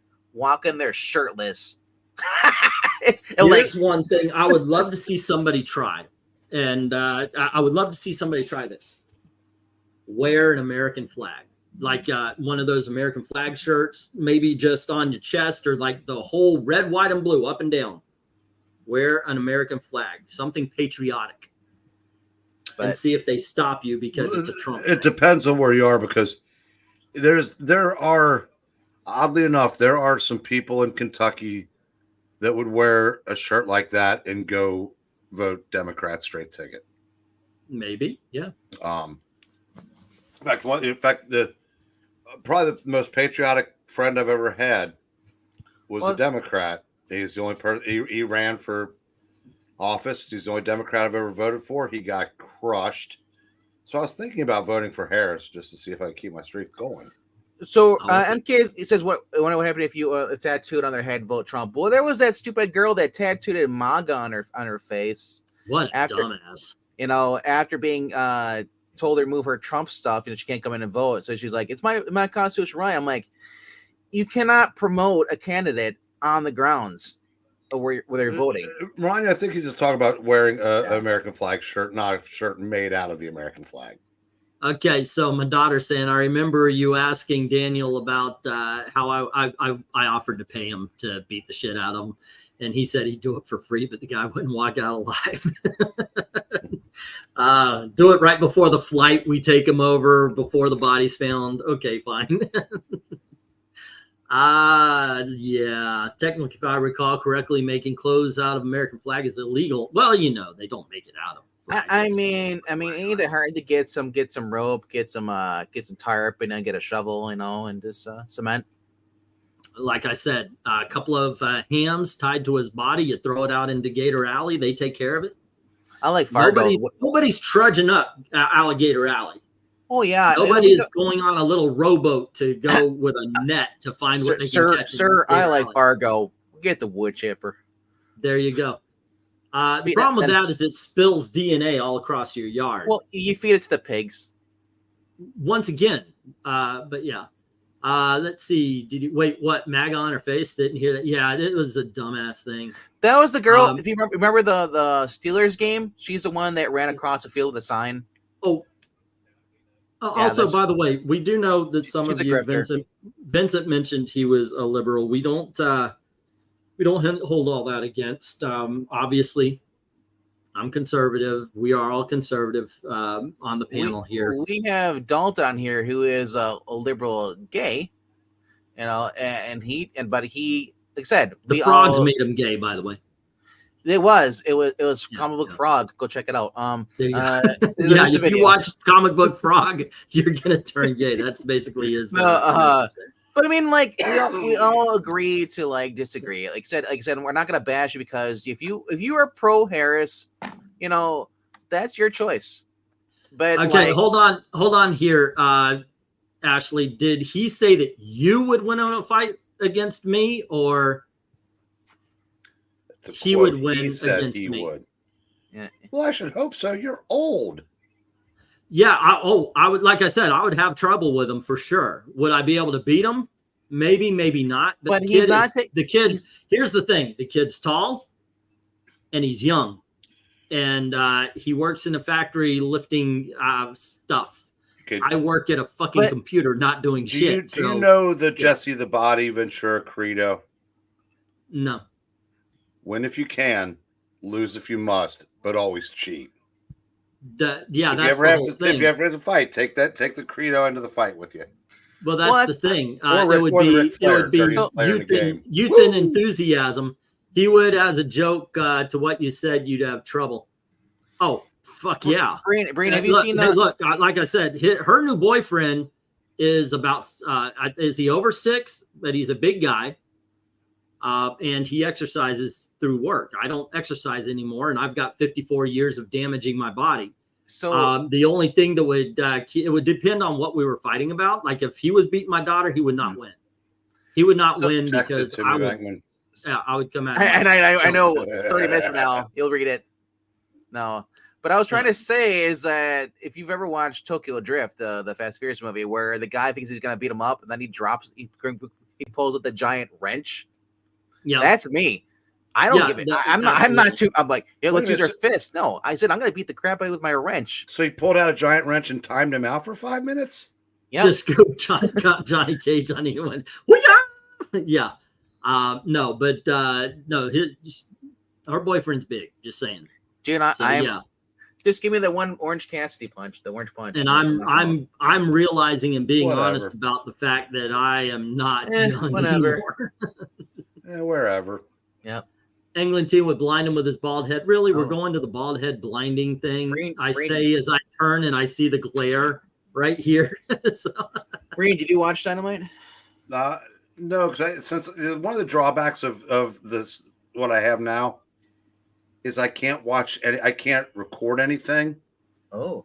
And I was watching the World Series, so I've caught some segments on YouTube, but. Yeah, next day I could go back and watch it, but by that time it's the next day. Henry, how long have you been listening in on the chat? Because about half an hour ago, I stopped showing off an entire about 140, 150 books. The big dog of which got the Black Lightning first appearance. Yeah, he's saying show off some books. Legion Super. Yeah, I showed off a whole bunch. There's some good stuff here. Yeah. And I wish they'd come out with a new Batman and the Outsiders book or something like that. Or the original Team Outsiders. Yeah. The last one was actually pretty good. I think what's his name? Hill was writing. So the one that Zach showed off on the Sports Bar earlier today, it was like a Justice League one where I guess supposed to be a part of All In or Absolute, whatever. and it's supposed to be Dr. Cull on the team. But I got excited. Take care. Be safe. I got excited because on the cover it looked like Metamorpho in his civilian uniform. The Indiana Jones thing. Then Dan Moore was like, no, it's gonna be Dr. Cull. I'm like, damn it, I'd rather have Metamorpho on the team. That would be awesome. Yeah. You know who I want on the team? Absolute Gumby, damn it. because you had Black Lightning on a team on this new Justice League team, and I figure like Metamorpho teaming up with the bring back Geoforce, like put these guys back on the Outsiders, bring that team back. Yeah, it's funny though that I have some interest in the Justice League and the Justice Society books coming out, and I'm fairly interested in a handful of other things DC's doing.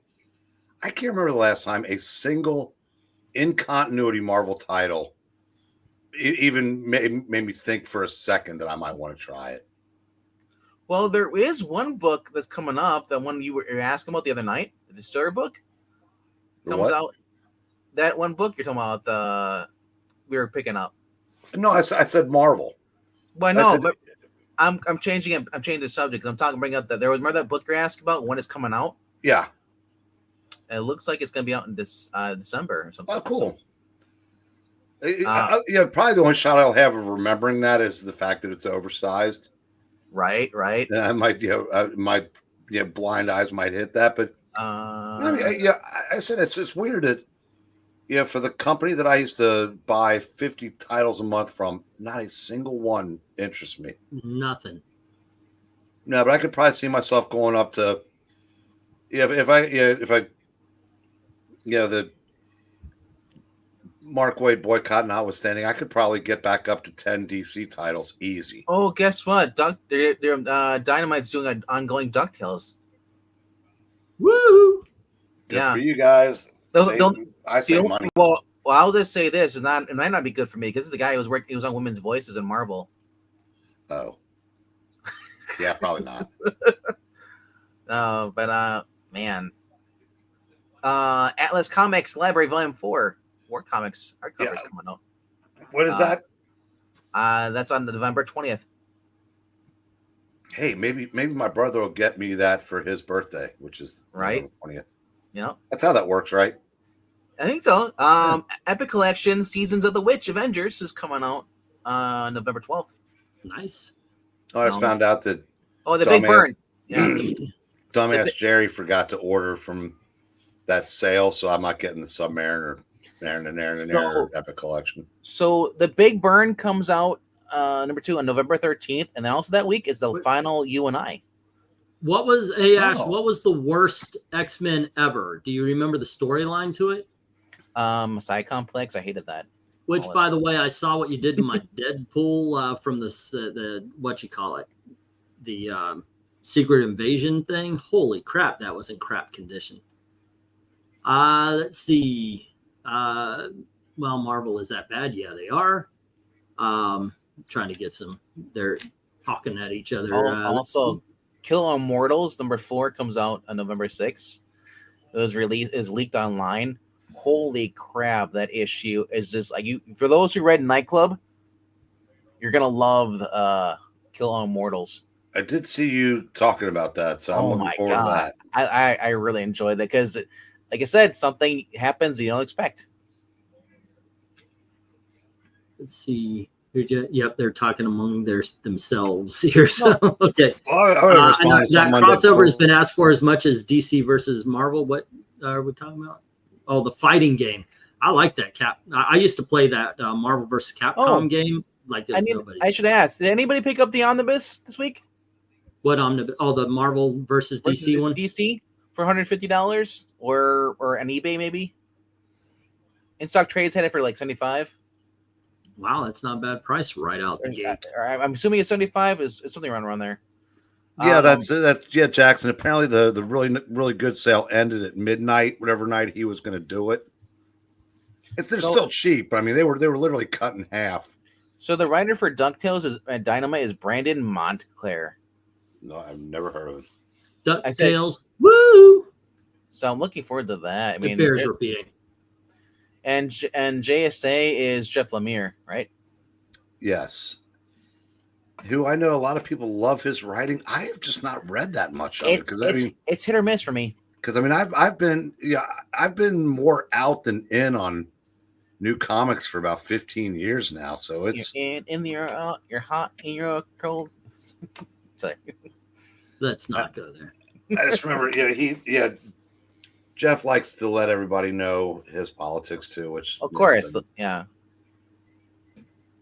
Let's see. England T needs to stop fibbing. His favorite video game was Pong for a long time. Yeah, I mean, I'm original video gamer, guys. Dude, I can top that. My favorite video game was pinball. There you I go. Actually don't lie. I played a lot of pinball. Your favorite RDV? No, Eric's favorite video game was Stick and Hoop. There you go, Stick and Hoop. Which Submariner Epic in Stock and Trades has overstock sale on 2? Yeah, that's what it was. But I was going to get it for just a ridiculously cheap price. But no, go ahead. Sorry. No, that's it. My Pong, the first Pong I ever played, by the way, which I also did the pinball, love pinball, but you had to put like a film on your TV, and then it just was one ball that bounced back and forth and you had these big remote control size controllers. That's the first Pong game I've ever played. And then of course we got the Atari and it was off to the races. Do you know how drunk you had to be to miss that? The line was like half the TV. Yep. the square was like half the TV. If I said you had to be really liquored up not to at least be able to get that. The only Pong game that I've ever played was the one where you hooked up to the TV and the dials were on the same controller. So you had that one in the middle, and you had either sat on the right or sat on the left, and that's how you controlled it. Yeah. Oh, by the way, Ashley is saying, I remember you played Karate Champ at Disney Quest. Disney Quest, by the way, if you're a gamer, it was Shangri-La. It was your Mecca. We went once a year on Christmas because we got a discount at Christmas time. And it is this huge 3 levels worth of video games. Some you actually rode. Like there was a Pirates of the Caribbean game that we always liked to play. I would always drive so the kids could shoot the ships. I always thought that was the more exciting part, to run around. So my was, I'll find the ships for you guys to blow up, and they had a blast. They were kids back then. One was a Jungle Cruise river adventure where you were trying to steer your boat down a rapids river. It was a lot of fun, and they had classic games from the 80s. And Karate Champ is a game that I played when I was 15 years old. And I was one of those players that would draw a crowd for that game. Like people would watch it because I was just like, and just I would just beat the shit out of it. I actually looped it a couple of times. So yeah, I played Karate Champ quite a bit. For those of you who don't know, it's a fight. It was a fighting game. Really? But it was very simple because it's 1980s. Yeah. It was actually fun. For a kid living in small rural Colorado, it was fun for me. I'll just say this. When you say, oh, the game was simple because it's 1980s, said no other video game player in the 80s. No, I meant simple in its graphics and such. I know. Simple is not easy. 80s video games are not easy.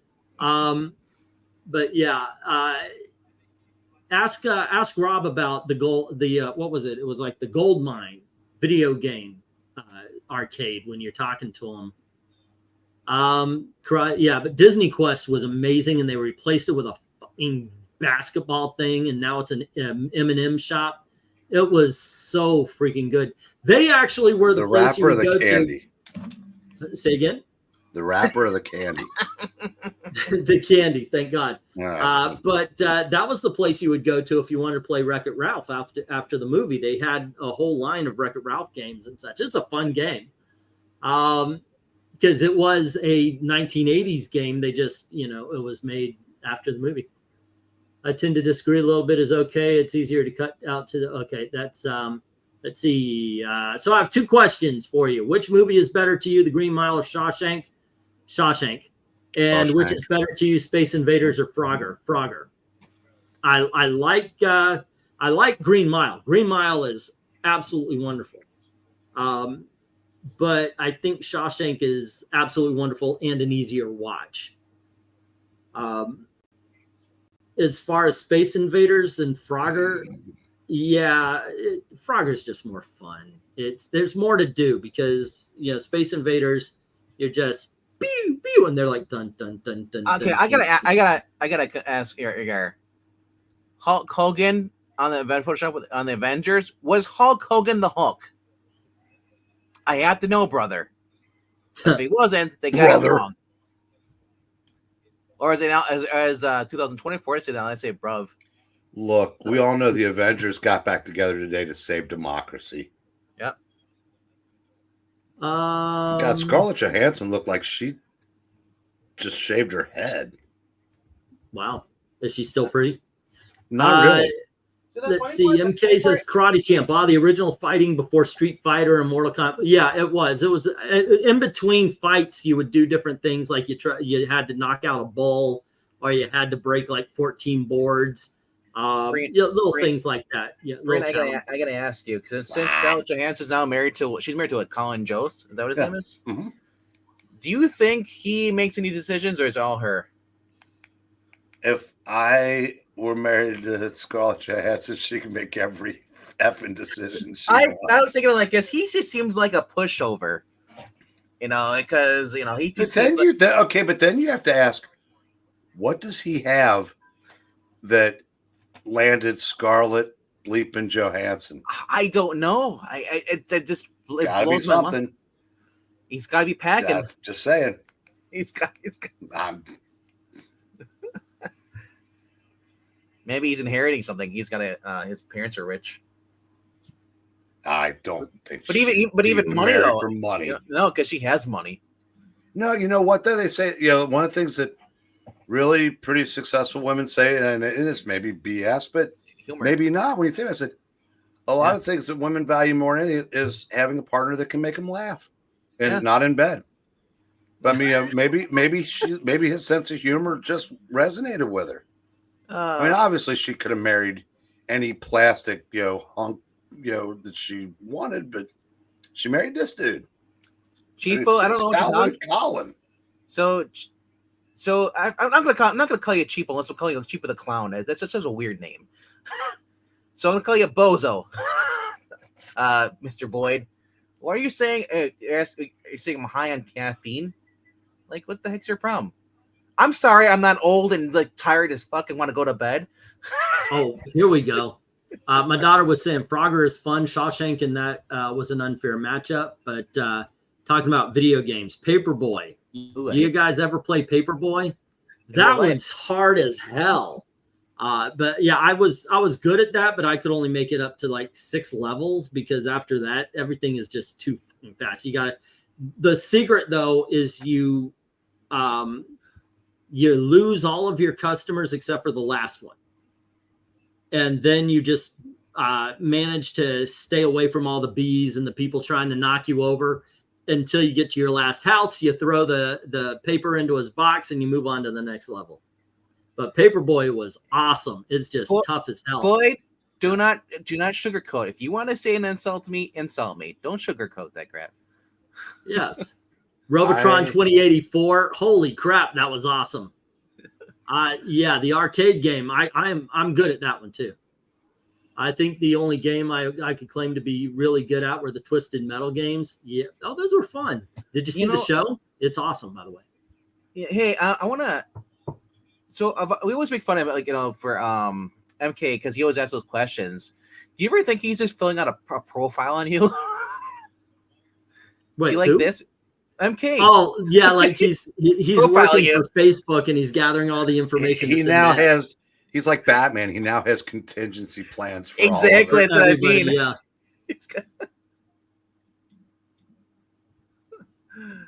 What do you mean? Let people catch their breath in between conversations? How much have I talked tonight? It's been Engeltine the whole time. It's my. And also, I am kind of I'm trying to talk to everybody, but I am kind of holding a conversation with my daughter as well. So I know. Yeah. Scarlett Johansson's a big supporter of Israel and also Jewish. Kind of awkward. She is like, I'm all for the. I know, right? Why? You know what? There is a chance that she's saying something she's not actually doing, just so she doesn't lose. Okay, now 15 years ago, that wasn't a problem. Mm-hmm. I mean, anti-Semitism on the left is basically something that's really been ramped up in colleges over the last 10, 12 years. Oh yeah, it's gotten to Hitler Youth movement and it's good. Like I said, when they're playing Monday morning quarterback, when it's all said and done, and I know, and don't think for a second it was Kamala's decision, Josh Shapiro would have carried Pennsylvania. Yeah, MK, I think that it would be absolute if it was Josh Shapiro. I think Trump would not stand a chance. Oh no, he'd still have a very good chance, but he would have needed the other two. But yeah, I said when it comes down to you're worried about losing votes, from your anti-Semitic portion, that should be troubling. MK, I'm not worried about you being a spy. I'm just teasing you. And like I said, Shapiro's reaction to Biden's latest gaffe, was very, very well done, and will help him down the road. Did you see Shapiro talking to those? It was all over the news, like or not news would say, but last week I think it was, where he was talking to all the different Kamala supporters. No, that's Ben Shapiro. I was talking about Josh. The no, governor. But you brought up Shapiro. That made me think of that. No, I heard about it, but I didn't. Oh, it's on. I think it's on YouTube. You can watch it. It is just crazy. I am behind on the chat, but I've got MK saying, "Have you ever played TMNT 1 for Battletoads? Is impossible. It really is." Have a good one. Or is he? I thought Cheapo was coming out. Let people catch their breath between conversations. The game I'm actually saying the game I'm really good at, I can play in my sleep, is Space Channel 5. That's the old PS2 and Xbox one. I remember that game. Yeah. Did they come up with? All I heard was left, right, shoot. So is that the one that came on a dual disc with Jet Set Radio? Yes, I think it. Wait, Ashley did it because she has. By the way, Jet Set Radio is another one that we're really good at. Dreamcast and PS2. I remember Jet Set Radio was a dual disc. You had another game with it. I can't remember what it was though. Dark Admiral, it's on Peacock, which is about $5 to stream. Also, I'm pretty sure if you flew up the Skull and Crossbones, you could probably find it. But I do know it's on Peacock, and it's good. It's good. Yeah, but old Democrats should know better than the. Okay, let's see. Stand-up arcade game Robotron 2084 on level 10. I couldn't get there. Yeah, she says Jet Set Radio Future. I was also really good at. I remember that came out, and then my friend got a Sega Dreamcast. I was like, "What the hell is this shit?" Because I had Sega Genesis, and then there's Dreamcast was around for 2 years, 3 years maybe, and they had Biohazard on there, which I guess was supposed to be the precursor for Resident Evil. So Dreamcast had some really cool games, and the system was pretty nice. In a lot of ways, it was better than the PS2, but because it wasn't Sony, no one really bought it as much, and then it just went away. Here's okay. First, let me get a couple of chats here. Did you see that crazy video at the protests of Trump, and a Harris supporter screamed at a little kid? The fact that man showed restraint, I could not have. I like the fact that the black lady was, I think she was even, a Harris supporter, saying, "You don't yell at a kid." I like that she stepped in. Jet Set Radio Future, that was a lot of fun. I love playing that game.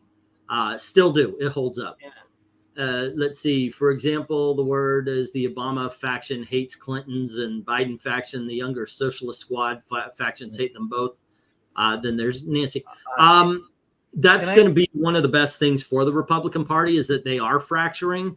The problem, and I said this the last time, the problem is they're going to get away with all sorts of cheating because the mainstream media doesn't cover any of this. They protect the Democrat Party. Now, granted, we're seeing more on the internet of this kind of cheating, but I'll guarantee you majority of the people don't know this shit's happening, or worse, they don't care.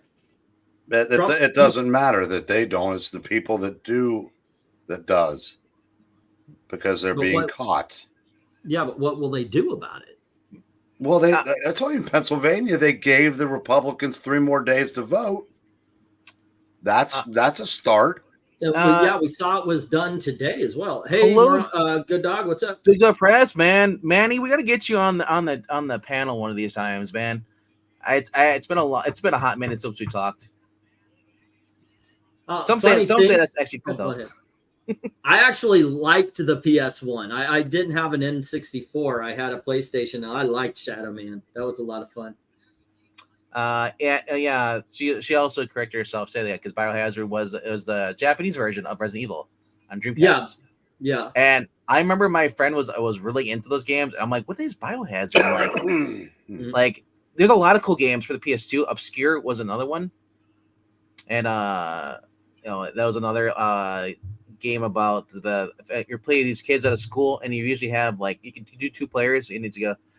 And you go through the school and you got to battle these kids who've been mutated because the science teacher is doing experiments on the students.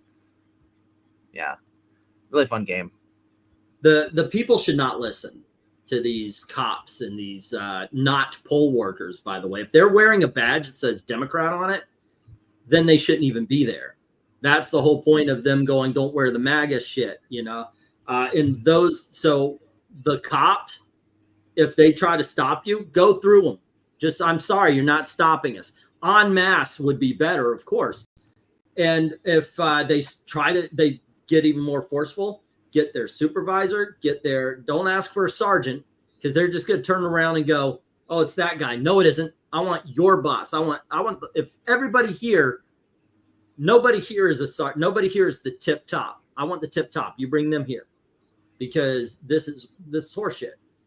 There is no news channel that's going to cover it because they're covering for the Democrats.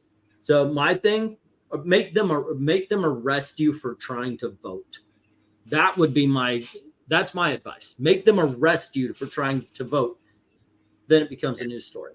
Manny, I've been talking to Trusty. Trusty's been setting up his drawing space. If you want to go down and join Trusty, I'm willing to host a Geeky Puppet Show. If you want to do some drawing streams, just drawing and chill. Because I know ART's, I don't know if he still streams or not. I think he just uploads the Instagram or he goes live over there. Like I said, I want to get you guys. Want to get the dog stars back on YouTube doing some stuff. It's really cool. Maybe get Pablo come back, jump on there too. Let's see. Which one did I like to play? I liked the shit. It was just a regular car. I didn't play Sweet Tooth or anything like that. Rush? No, the Twisted Metal. I haven't played Twisted Metal. Oh, Twisted Metal. Okay, yeah. I used to play Twisted Metal Black all the time. Austin, I don't draw, but I mean, I'm. Have a go, Jackson. Take care. Yeah, I'm. Good night, my Ann friend. Why would we say goodbye to Jackson? It's so sad to see him go. Said no one ever. No. Hey, you didn't even just say that. Yeah.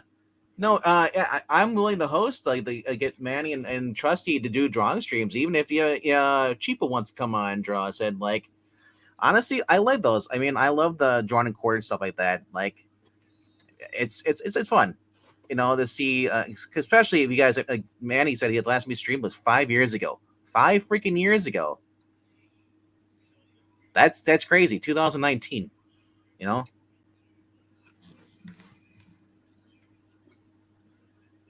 I mean, drawing and chilling and just having it stream. I don't know if I can't remember what his name is now. There's another one that I used to hang out with too. He's pro CG, but he draws stuff. I can't remember his name. I looked it up. But yeah, like I said, I love the Love to get you guys, together and stuff, hanging out. KG as well. Rhaegar, never saw drunk water. I see Zach and Melissa though. I don't type in the chat, bro. I lurk. The funny thing is, go on ahead. Sorry. But I was just quickly saying because I've been on before with Mike. The problem is that Mike streams at time. He streams when we're recording stuff on Wednesdays. I don't do the Buster Chester Busby because no one talks in the chat. No one responds. Tank Ferret, thank you, Maranya. Tank Ferret's another cool guy. So we need Risey. Risey streams. He's doing video game streams. He streams every day now. It's crazy. Yeah. I think there was one where it was a big shark thing or gator, and I think it said that it was going to need to drink a lot of water after it died. This is when I was a little kid. Oh, are you talking about? I remember one time you were playing Resident Evil, and I asked about the zombies' dead bodies disappearing, and you said they went to go get a drink of water. Yeah. Oh, here's something with Ashley. I was playing a game, and she actually goes, oh, because it was like a Resident Evil or something like that. I love those games. I didn't know she was behind me. She was supposed to be in her bed. And so I had to sit her down, and I had to explain how she was that young. I had to explain how everything was fake. And I always thought Ashley had a great mind, still does. Had a great mind that could put things together really quick. Like when she was a baby, she would, I would say, like, what's this? And, just to get her talking and everything. And one time we didn't even know we taught her to count, but she looks and she sees the numbers and she 1, 2, 3, 4, 5. And I was like, this is your pointer. This is, middle finger and so forth. And I said, so what's this? And she goes, 5. I thought that was brilliant. I thought that was absolutely, let me finish. I thought this was absolutely brilliant. I mean, obviously the right answer, everybody knows the right answer, but the thing is, when you teach a kid, this is 1, 2, 3, 4, 5. So every time, okay, this was 5. I thought that was actually pretty damn smart. The one thing you don't have to teach a daughter when they're young is you just give her a credit card and she already knows how to swipe. There you go. But she was watching the me play Resident Evil, so I sat her down. I told her how it's all fake, and then I said, it's like when they make movies, and I showed her The Patriot because they had a making of that where they blew the guy's head off, and at first she was like, "Oh my gosh!" And then it showed it, that they put a green sock on the guy's head so they could erase it and let the ball fly, and she learned how. However, I did think it was funny when she asked me if Dudley Do-Right and George of the Jungle were brothers. Because they look like, because they were both Brendan Fraser. So, well, are they brothers? Well, their other brother is the guy from The Mummy. Yeah, of course. Yeah, they're all they are the sons of Rick O'Connell. So this is how you Rick O'Connell takes place in the 1940s or something. It's just how you explain it, though. If you were to answer the question, they answer the question again. If you ask, you'd be like, "It's multiverse." There you go. Yes. It's this guy is a different. He's a different person in each universe. So in this universe, he's George the Jungle. The other one is Dudley Do-Right. Mummy. But you know what? That'd be kind of fun to have all the Brendan Fraser characters all in like one movie together. Yeah. I don't like to watch Timcast live. I always watch those shows where I can fast forward through the boring parts. Weren't George and Dudley both from the same? Yes, they were. Yeah. Yep. Yep. Why does no one count with their yeah, right. But we just was kind of fun. Dargano was bringing up Mega Man. We just recorded a Mega Man or a reading on a Geeky Puppet Show. It's a crossover between with Mega Man and Sonic. Worlds United, I think it is called. So that now talk about that when they do events with the Sonic World. Apparently, there's like multiple. There's Sonic the Hedgehog, there's Sonic Boom, there's Sonic Universe, then there's Mega Man. It's like, how many freaking titles does this go across? I'm like, I told the girls like, I don't think I want to read all this. That's because because if we read, so we're reading Sonic Boom, and if you we went from issue 8 and then you go to issue 9, also it's like part 6. It's like what happened to all the other previous parts of the story. I hate that when you read a comic book and like because it gets interrupted by an event. So, and you feel like it's like when Spider-Man would crossover with Amazing would crossover with Peter Parker Spectacular. I didn't have these Peter Parker Spectacular issues on my CD-ROM thing I had. Right. So I was like, all right, well, I guess I read the first and the final part. So I have no idea what happened. Okay, so we're being asked another one. Blade Runner 2049 or Tron Legacy or Ready Player One? Gosh. I love Tron Legacy.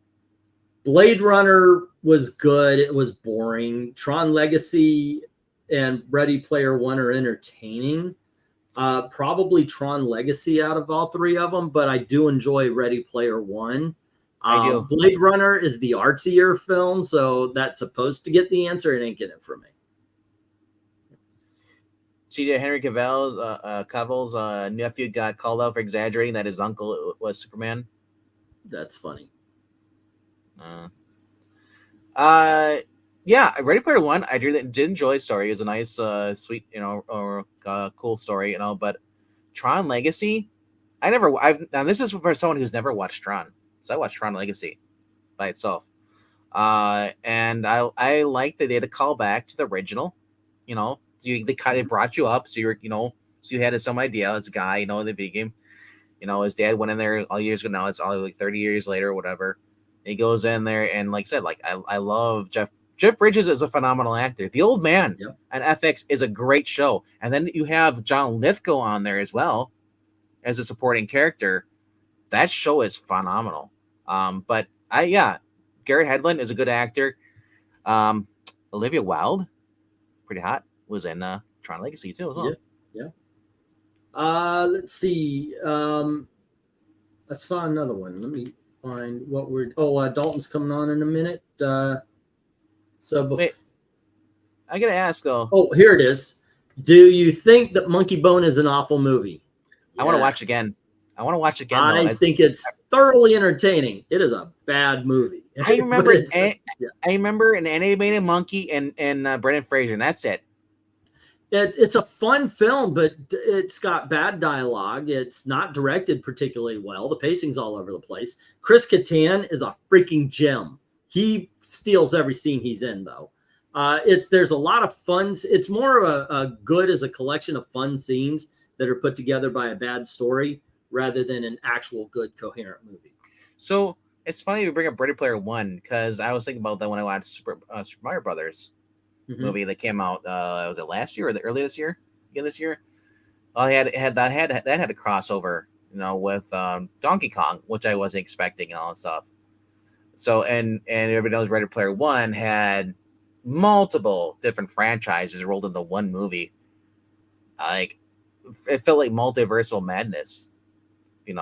I mean, so I don't. I like Ready Player One. I like the concept. I like the romance story. I probably the only one here who likes Nick and Nora's playlist, Infinite Playlist. I saw it a long time ago. It was fine. It just didn't really register with me. Well, that was back when she was hotter, Kat Dennings. I don't like her now. Okay. Let's see. Didn't watch Ready Player One. Austin saying Ready Player One is the only movie I've ever walked out on. For me, it was a movie called Hardware. It's a sci-fi horror film from like 1990. It was garbage. The movie the only thing was Lemmy was in it. Lemmy was in it, so I wanted to see it. And when I walked out, Killing Them Softly. Okay. I walked out on that. Where the gets whacked in the movie, and after that, I was like, I don't care to watch the rest of this. Yeah. I enjoyed Ready Player One. Like I said, it's entertaining, but the problem I had with it was more interested in going, here's this person. It's really a 30-minute movie stretched out. It feels like, but yeah. Chris Kattan creeps me up. I can't prove this, but I feel like Kat Dennings got lip injections. That's what's throwing me off because your face looks so different from when she went from Nick and Nora's to then she went to whatever the next movie was she was in. You know, but let's see. Have you ever seen a movie called Upgrade? Yes. I'm assuming you mean the sci-fi action film and not the romantic comedy that came out earlier this year. The one where the guy gets a computer chip in his brain. Yeah, that's a lot of fun. Have a good night, Eric. Have a go and take care, man. Be safe. Kat Dennings may have some nice boobs, but don't find her all that attractive. I think familiarity breeds a little bit of contempt when it comes to her, because she's pretty. I mean, she's not an ugly girl, and it's just that she has a voice. That voice, it's almost like Fran Drescher. You ever look at Fran Drescher and not listen to her? She's a very attractive woman. But then she's got the voice, and it's like, okay. But I liked her in Thor, her part in that. Fran Drescher? Yeah, Fran Drescher. She was in Thor. Okay. Yeah. she played Loki. And then she reprised her role in the Sandman as Death. Okay. Yeah. I'm trying to keep Dalton off. So Rhaegar is saying, I never walked out of a movie. Typically, if I'm invested, I make a point to stay, but I almost walked out of The Dead Don't Die by when I saw Jarmusch, I knew what I was in for. I was like, okay, this is going to be one slow as movie. Let's see how it is. It was okay. I don't recommend The Dead Don't Die at all. And Last Jedi, which I actually enjoyed in theaters because I thought there's enough Star Wars moments to, carry through. But it's one of those movies that, while I enjoyed it in theaters, I don't feel a need to go back again. Like, I never think to myself, ooh, I want to watch the sequel trilogy. Never. If I want to watch Star Wars, I'm putting on Star Wars. I'm putting on the Star Wars trilogy. I might stretch it out to include the prequels and maybe Rogue One.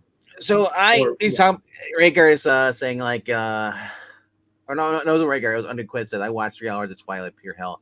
I read all the books and I watched the movies because I had a girlfriend at the time that was into that stuff. Have a vagina. You know what? It's a good vagina though. But, no. Like I said, the movies are way worse than the books are. I'll just say that the books were actually more entertaining. It was built. It was the girl played Bella Swan, Kristen Stewart. What made it more cringe for me than anything else. The movies. Yeah. Which, by the way, she went on to actually learn how to act. Yeah, how to act like a whore, and she cheated on her Robert Pattinson. Poor guy.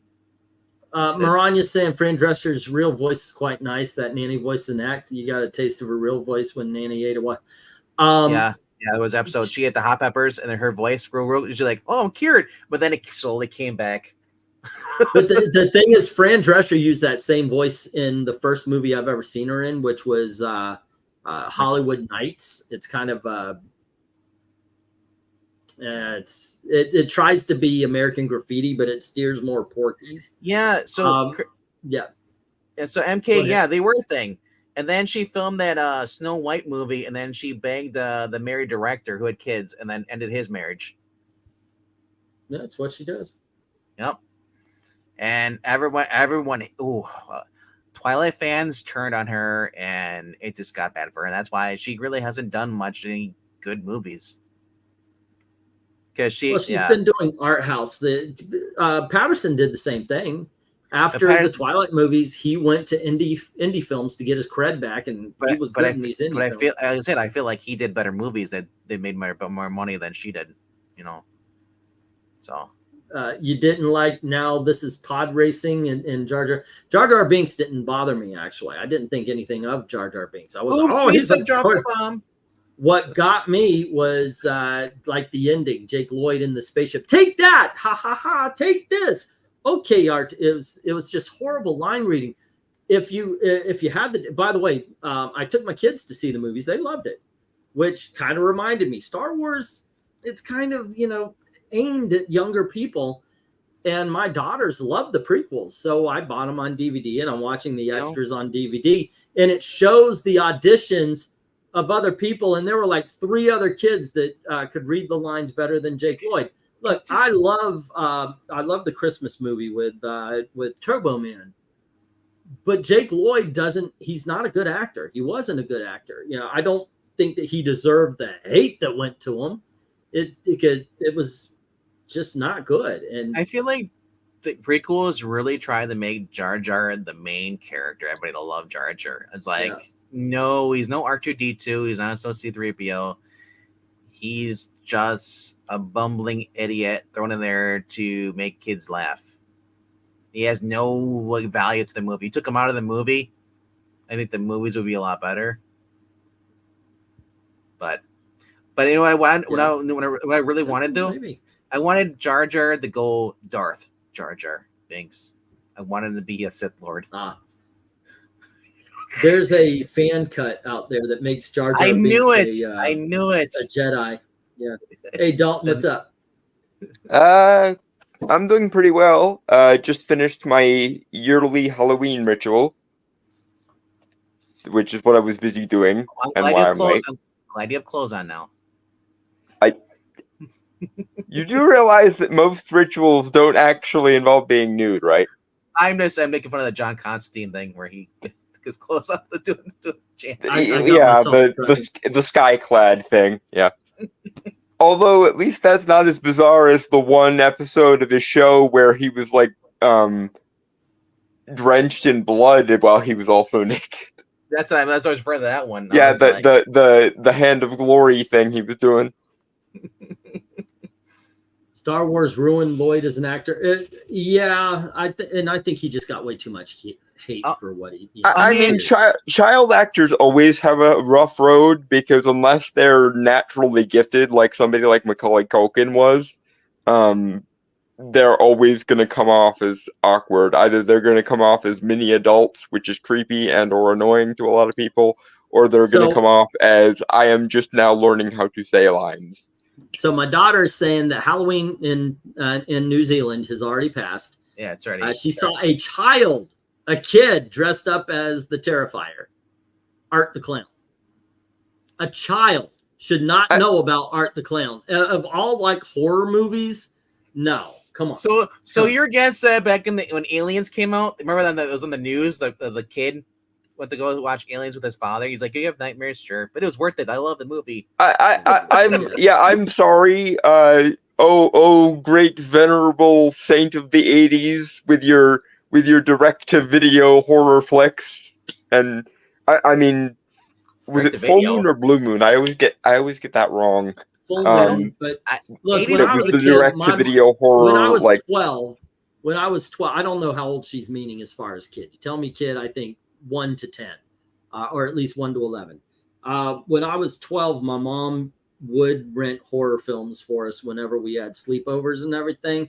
So at 12, by that time there were a couple of Friday 13th and a Nightmare on Elm Street. We would get some Jaws movies maybe, or but she would always let us go to the video store and get a horror film or something like that.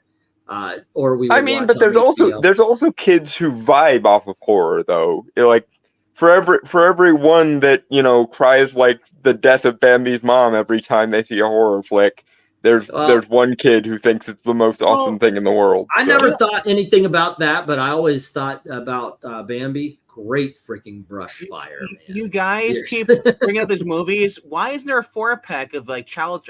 So I want Everending Story. I want Bambi. I want Land Before Time, and I want The Lion King. So their kid cries for 4. Oh no! If you want a child to cry, you gotta. What was his name again? Arturo from Neverending Story. The horse. The apparently morbidly depressed to the point of suicide horse.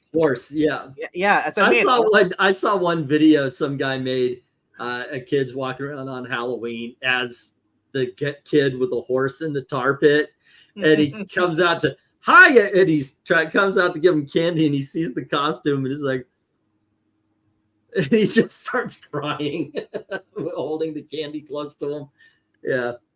Like I said, that's what I want. I want a 4-pack for movies like the traumatized. It's a traumatized start for your traumatize your kids. Yeah. There's one Jim Henson collection that has Labyrinth, Dark Crystal, and Mirror Mask in it. Mirror Master was Ashley for a little bit. That was Ashley's favorite film. Never seen it. Never heard of it. She watched Mirror Master. Was it Mirror Master or is it Mask? Mirror Mask. Mask, yeah. Mirror She Mask. watched that like it was the only movie ever made. That one she liked. She had me take her to see a movie called 9 about little sock puppets. Oh yeah, the kind of for the sci-fi horror thing, but with like computer animated. Well, it was there was a song on dun dun dun dun dun dun dun dun dun dun dun dun boom boom. What was that freaking song called? But she loved that song, so she wanted to go see the movie. And I mean, it was okay. It was okay, but I'm kind of impressed that she's even seen Mirror Mask. That's one that most people aren't aware of. And interesting little factoid here. It was written or based on a story by Neil Gaiman and done by Jim Henson. As if that's not the most awesome thing in the world, just sort of automatically. So traumatized kid pack. I would also throw in Something Wicked This Way Comes. And I also throw in for the dog Crying Game. Crying. Return to Oz is another. You should fuck up your kids, but it's good for them movie. Let's see. I can't talk about this movie, The Entity, because my daughter's here. I still like 9 and Mirror Mask says, and Coraline. Coraline, we actually had the 3D DVD. It came with glasses and everything. I wish I never sold that. Leica has never once produced a bad movie. That entire production company, I swear to God, they make gold every single time. Trolls, Kubo and the Kubo and the Two Springs, Paranorman, Coraline. Not a bad movie. If you've never seen The Crying Game, do yourself a favor. Go watch that tonight before you go to bed. No. I said if you haven't seen it, not her eyes, her thighs, surprise the Crying Game. All right, let's see. I love comics. Hey, one movie was wondering if you've seen The Hidden. Yes. I swear everyone I asked never saw it. Oh, yeah, The Last except Unicorn. for like 2 people. Great movie, underrated sci-fi. Yeah, I liked that film. It was the first time Kyle MacLachlan, I think, starred in anything. But it also had that one woman with those deep, like icy blue eyes that was in They Live. I enjoyed it. Yeah. It was one of the first movies I shown when I got a job in a movie theater. I wasn't projectionist yet, but I remember it because it was one of the first films I got to see for free. Last Unicorn, I haven't seen in forever, so I can't talk about that very much. Undead. Mufasa dying was kind of heavy too. Last Unicorn is one of those movies where thank you, Rhaegar. Where I think the reputation of Last Unicorn is a bigger deal than the actual movie is. I've tried to watch that several times and it kind of just manages to bore me. I was about to say I remember it being slow. That's all I remember. Even when I was a kid, I thought it was slow. I like the era we grew up in. We weren't protected like a lot of kids now. Not that they were like, hey, let's watch bad stuff. It's just even our children's films our kids' films were allowed to have scenes in them. I mean, the Mrs. Frisbee trying to save her house as the mud came down. Frisbee, by the way, but secret in him. Yeah. What'd you say? Her name is Mrs. Brisby. Brisbee. What did I say? Frisbee. Oh, okay, yes. But anyway, yeah, Secret of NIMH is a very dark but fun movie. That's one of the best animated films of all time. I mean, Don Bluth gets an honorable mention here just because, again, that's another person who I don't think he's ever made a bad movie. Yeah, I remember that Secret of NIMH with the rat and the giant owl chasing them. One of the owls was a good guy. I know, but there was like one of them was a bad or something like that. Remember that? Oh no, Ashley. Okay, Ashley sent me a message. Yeah, okay, I know which one you're talking about. She's talking about a movie from late 90s, early 2000s about a kid who gets a suit, and the suit itself got hungry or something like that. I know which one. I think it's Star Kid. Star Kid is the title of the movie you're talking about, Ashley. You remember that one? Yeah. Hey, look, I bought the kids on DVD. I used to buy everything on DVD. Dude, she brings up Willy Wonka, the boat scene with Gene Wilder. I scared my niece with that. Yeah, the Tim Burton version is better, and I will brook no dissent on this. You can enjoy Child's yours. films of the the 80s classic. were dark and entertaining. Yeah, Terminator 2 and the Terminator dies. I know, right? Tear. Let's see. Life Force was the greatest sci-fi horror movie ever. I could play tennis thanks to Life Force. Just saying. I don't want to say no more. My daughter's in the chat. Let's see. Wanted to know, have you and Dalton ever seen Warlock? Yeah, as well as a movie called The Covenant. That sucked. The Covenant was made about male witches. The Covenant is basically the gay brother of the Craft, pretty much. It's no apparent that it's bad, but it's kind of an enjoyable. I can't believe this was made kind of bad. No. What were you saying, RDB? I always just say it's no shock that you don't play tennis anymore because you have kids. Exactly. Yes. Exactly. Let's see what else we got. Bluth, if I recall, was Disney animated. Yeah, he worked for him. He did he worked on Robin Hood, a lot of the movies in the dark period. What ended up happening was they weren't paying and they weren't treating their artists well. So Don Bluth said, "I'm out of here. Anybody want to come? We're going to start an animation studio." The reason I like the original the best because you never heard from those kids again. They were the ones that disappeared, and the original. I was like, they're gone. Yeah, but the Tim Burton version was closer to the book. It was a more cohesive piece of art overall, and genuinely actually captured the tone of the book. Whereas somebody took a half look at the book in the Gene Wilder version and went, "We're gonna do our entire own thing with this," and I kind of hate them for it. You can like both. The other thing is the songs that the Oompa Loompa sings are actually written out in the book, and despite his, every song gets a different genre thing that Tim Burton did, he actually went with the songs that were actually in the book. I hate the freaking Oompa Loompa Doompity Dipshit song because it's not related to the book, and all those songs are worse than the ones that were in the book. So you don't like the Pure Imagination? I like Pure Imagination fine as a song, but for one thing, I'm just generally more cold than most people on Gene Wilder. And like I said, as somebody who watched the Gene Wilder version immediately after reading the book, I was left going, this has almost nothing to do with the book. What the actual fuck? Austin, I would actually say, it's a Hammer horror version of Willy Wonka.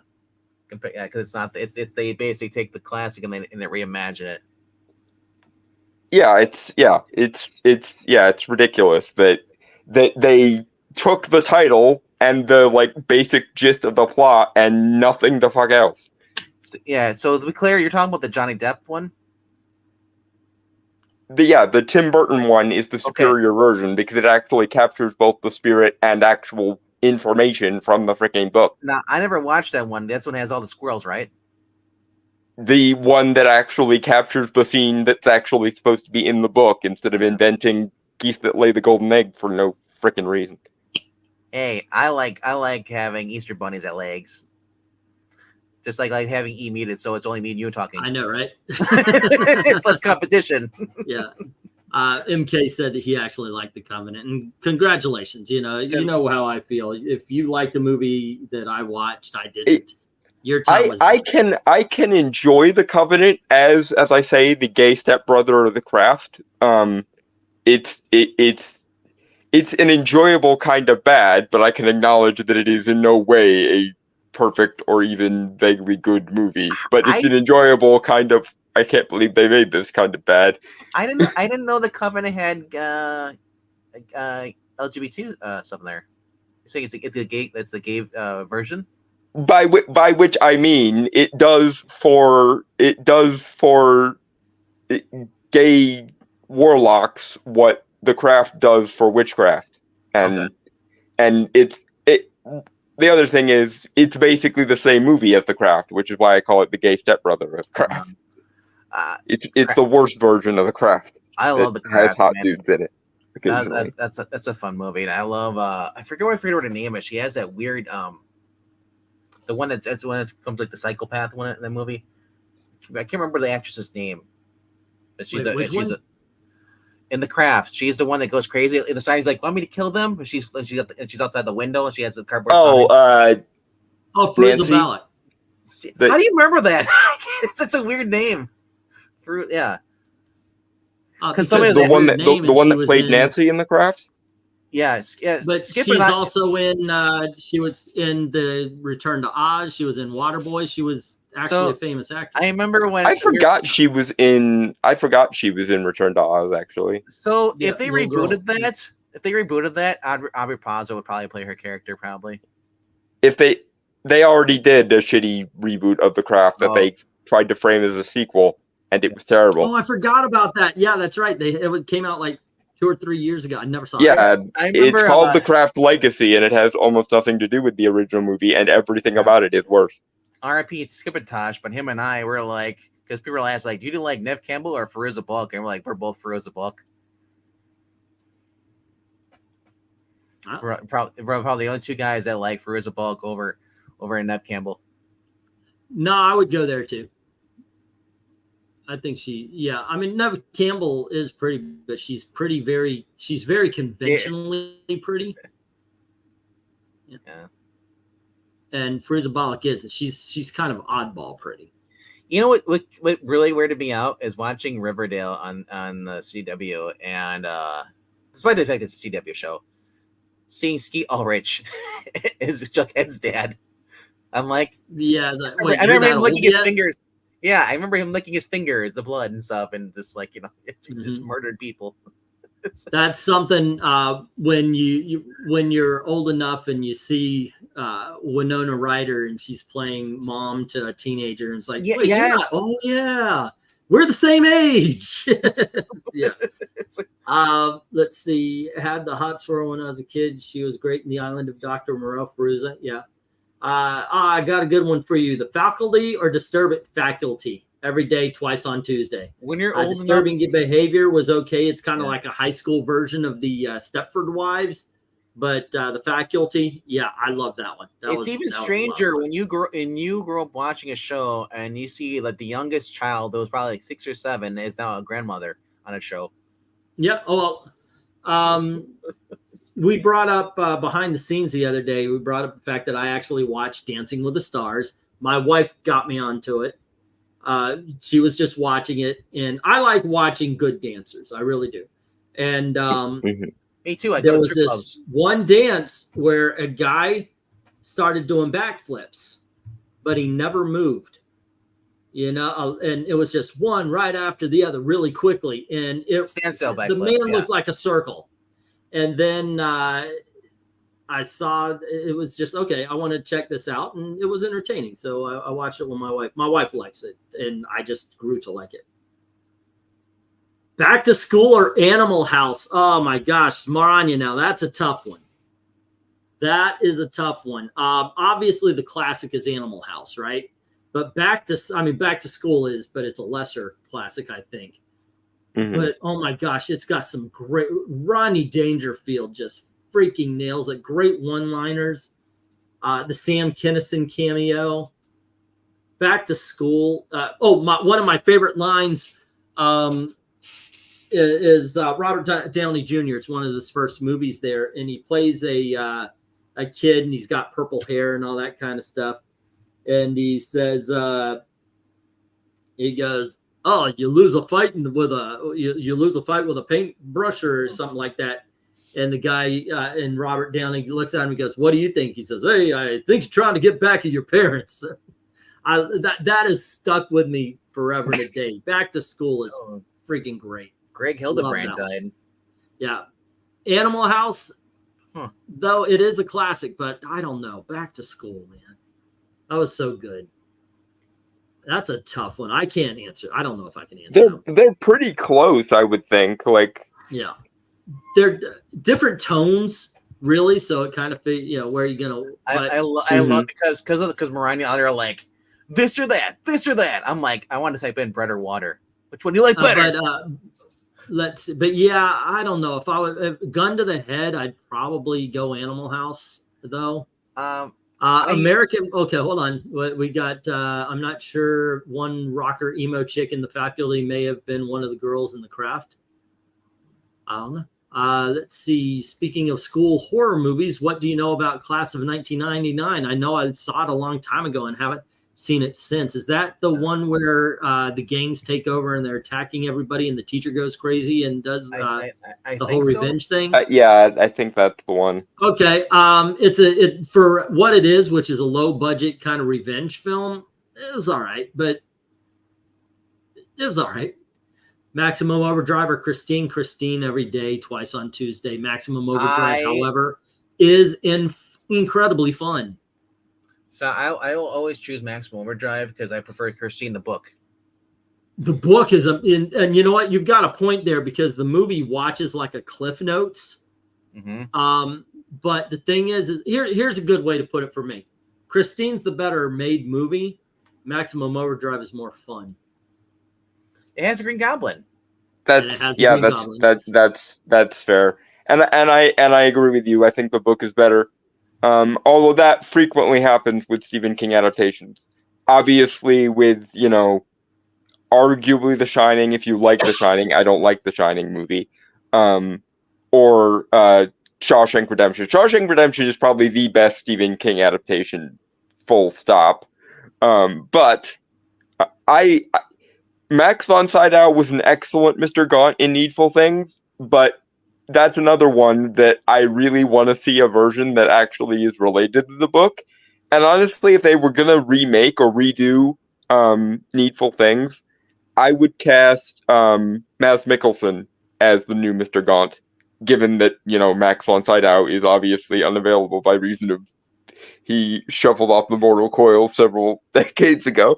But given how Mike Flanagan is going through Stephen King's catalog and basically doing Stephen King adaptations one right after the other, I wouldn't mind him doing a take on Needful Things that steers closer to the book and has Mads Mikkelsen as Mr. Gaunt. That would be really good, actually, I think. Shawshank is a really good adaptation. I was thinking, is it actually the best? It might just be. I mean, it really is. Well, I meant just in terms of... It changes a few things, but yeah. I meant more in terms of the quality of movies related to not exactly one for one. I actually have a problem with The Shining. A lot of people love that movie. Yeah, I hate The Shining. I'm right there with you. I watched Dr. Sleep and I was like, why wasn't this the first one? I know, right? I just don't think that what's his name? Stanley Kubrick is a horror film director. He just doesn't know how to scare. And here's the other problem with Kubrick's The Shining. It seems like another one of those, like we were just talking about with the Tim Burton versus Gene Wilder one, where if you prefer the movie, you can like the movie, but if you actually want to see an adaptation of the book, the director basically took it and ran and went, I am going to use the title of the book and the basic setup of the book and basically nothing else. And as a result, it probably has the greatest original to sequel improvement, in my opinion, The Shining, because Dr. Sleep, which was criminally not watched by many people at all, that is not only a better movie just by itself, but it's also much more actually true to the spirit of Stephen King's like metaphysics and mythos. And that was the one thing that I hated Stanley Kubrick for with regards to The Shining, because he took out all of the mystical Stephen King like lore and isms when he made The Shining and turned it into a psychological thriller. And it's not supposed to be a psychological thriller. It's supposed to be the literal like book-long showcase of what Stephen King means when he says something has The Shining. It's literally the title of the thing, and yet you basically turned it into a non-entity in the movie. How do you do that, Sam? Guillotine. How are you, my friend? I am good, thank you. Now to the chat. Right. Okay, so let's go to the chat. Okay, so Maranya says there's one King short story I've never read and never will watch an adaptation of it. It involves a factory or something like that overrun by rats. It's actually been made into a movie. That being said, we're talking about this, and I'm interested because I haven't read all of them because I took a kind of a break. But here we go. I was looking through. Carrie, brilliant. This is Rotten Tomatoes. I just needed a list. This is it number one? I would not put this at number one. But apparently all the Stand By Me is fucking brilliant. That would be in my top 10, I think. Shawshank Redemption, Misery's awesome. Dead Zone, I rewatched it. Actually, it's kind of boring to me. There's a lot of good to be had here. I like the show. I've never seen the movie. Yeah, the It remake scared the shit out of me. I was like, "Holy crap!" I didn't think. Yeah, they actually did a good. They actually did a good job with that. Although Tim Curry is Tim Curry, and therefore the TV movie version will always have a special place in my heart. Dolores Claiborne is a drama. It's not a horror film. It is good, though. I will give that. I am not a fan of The Shining. I saw it a lot when I was a kid, but when I got older and I was able to start questioning things more, I just didn't care for it very much. Let me see if I can't drag this down so I can hate The Shining, love Dr. Sleep. That's my 2 cents on the matter. Said there is one King short story that I have read and will never watch an adaptation. Yeah, it's called Graveyard Shift. Yeah. We just I just read that one off. It was made into a movie. She said you didn't read the whole thing. That's why I was trying. This list is going to be what? Well, it's the tomato meters. King's Cocaine Binge book had underage problems. Let's see. 1408. God dang it, that is a scary movie. That'll do you.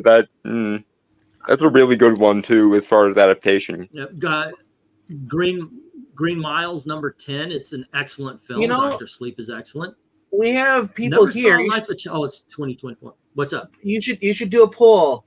Do you want us to do movie rankings tier list, or do you want us to keep a comic book ranking list? Comic covers. I wouldn't mind doing both.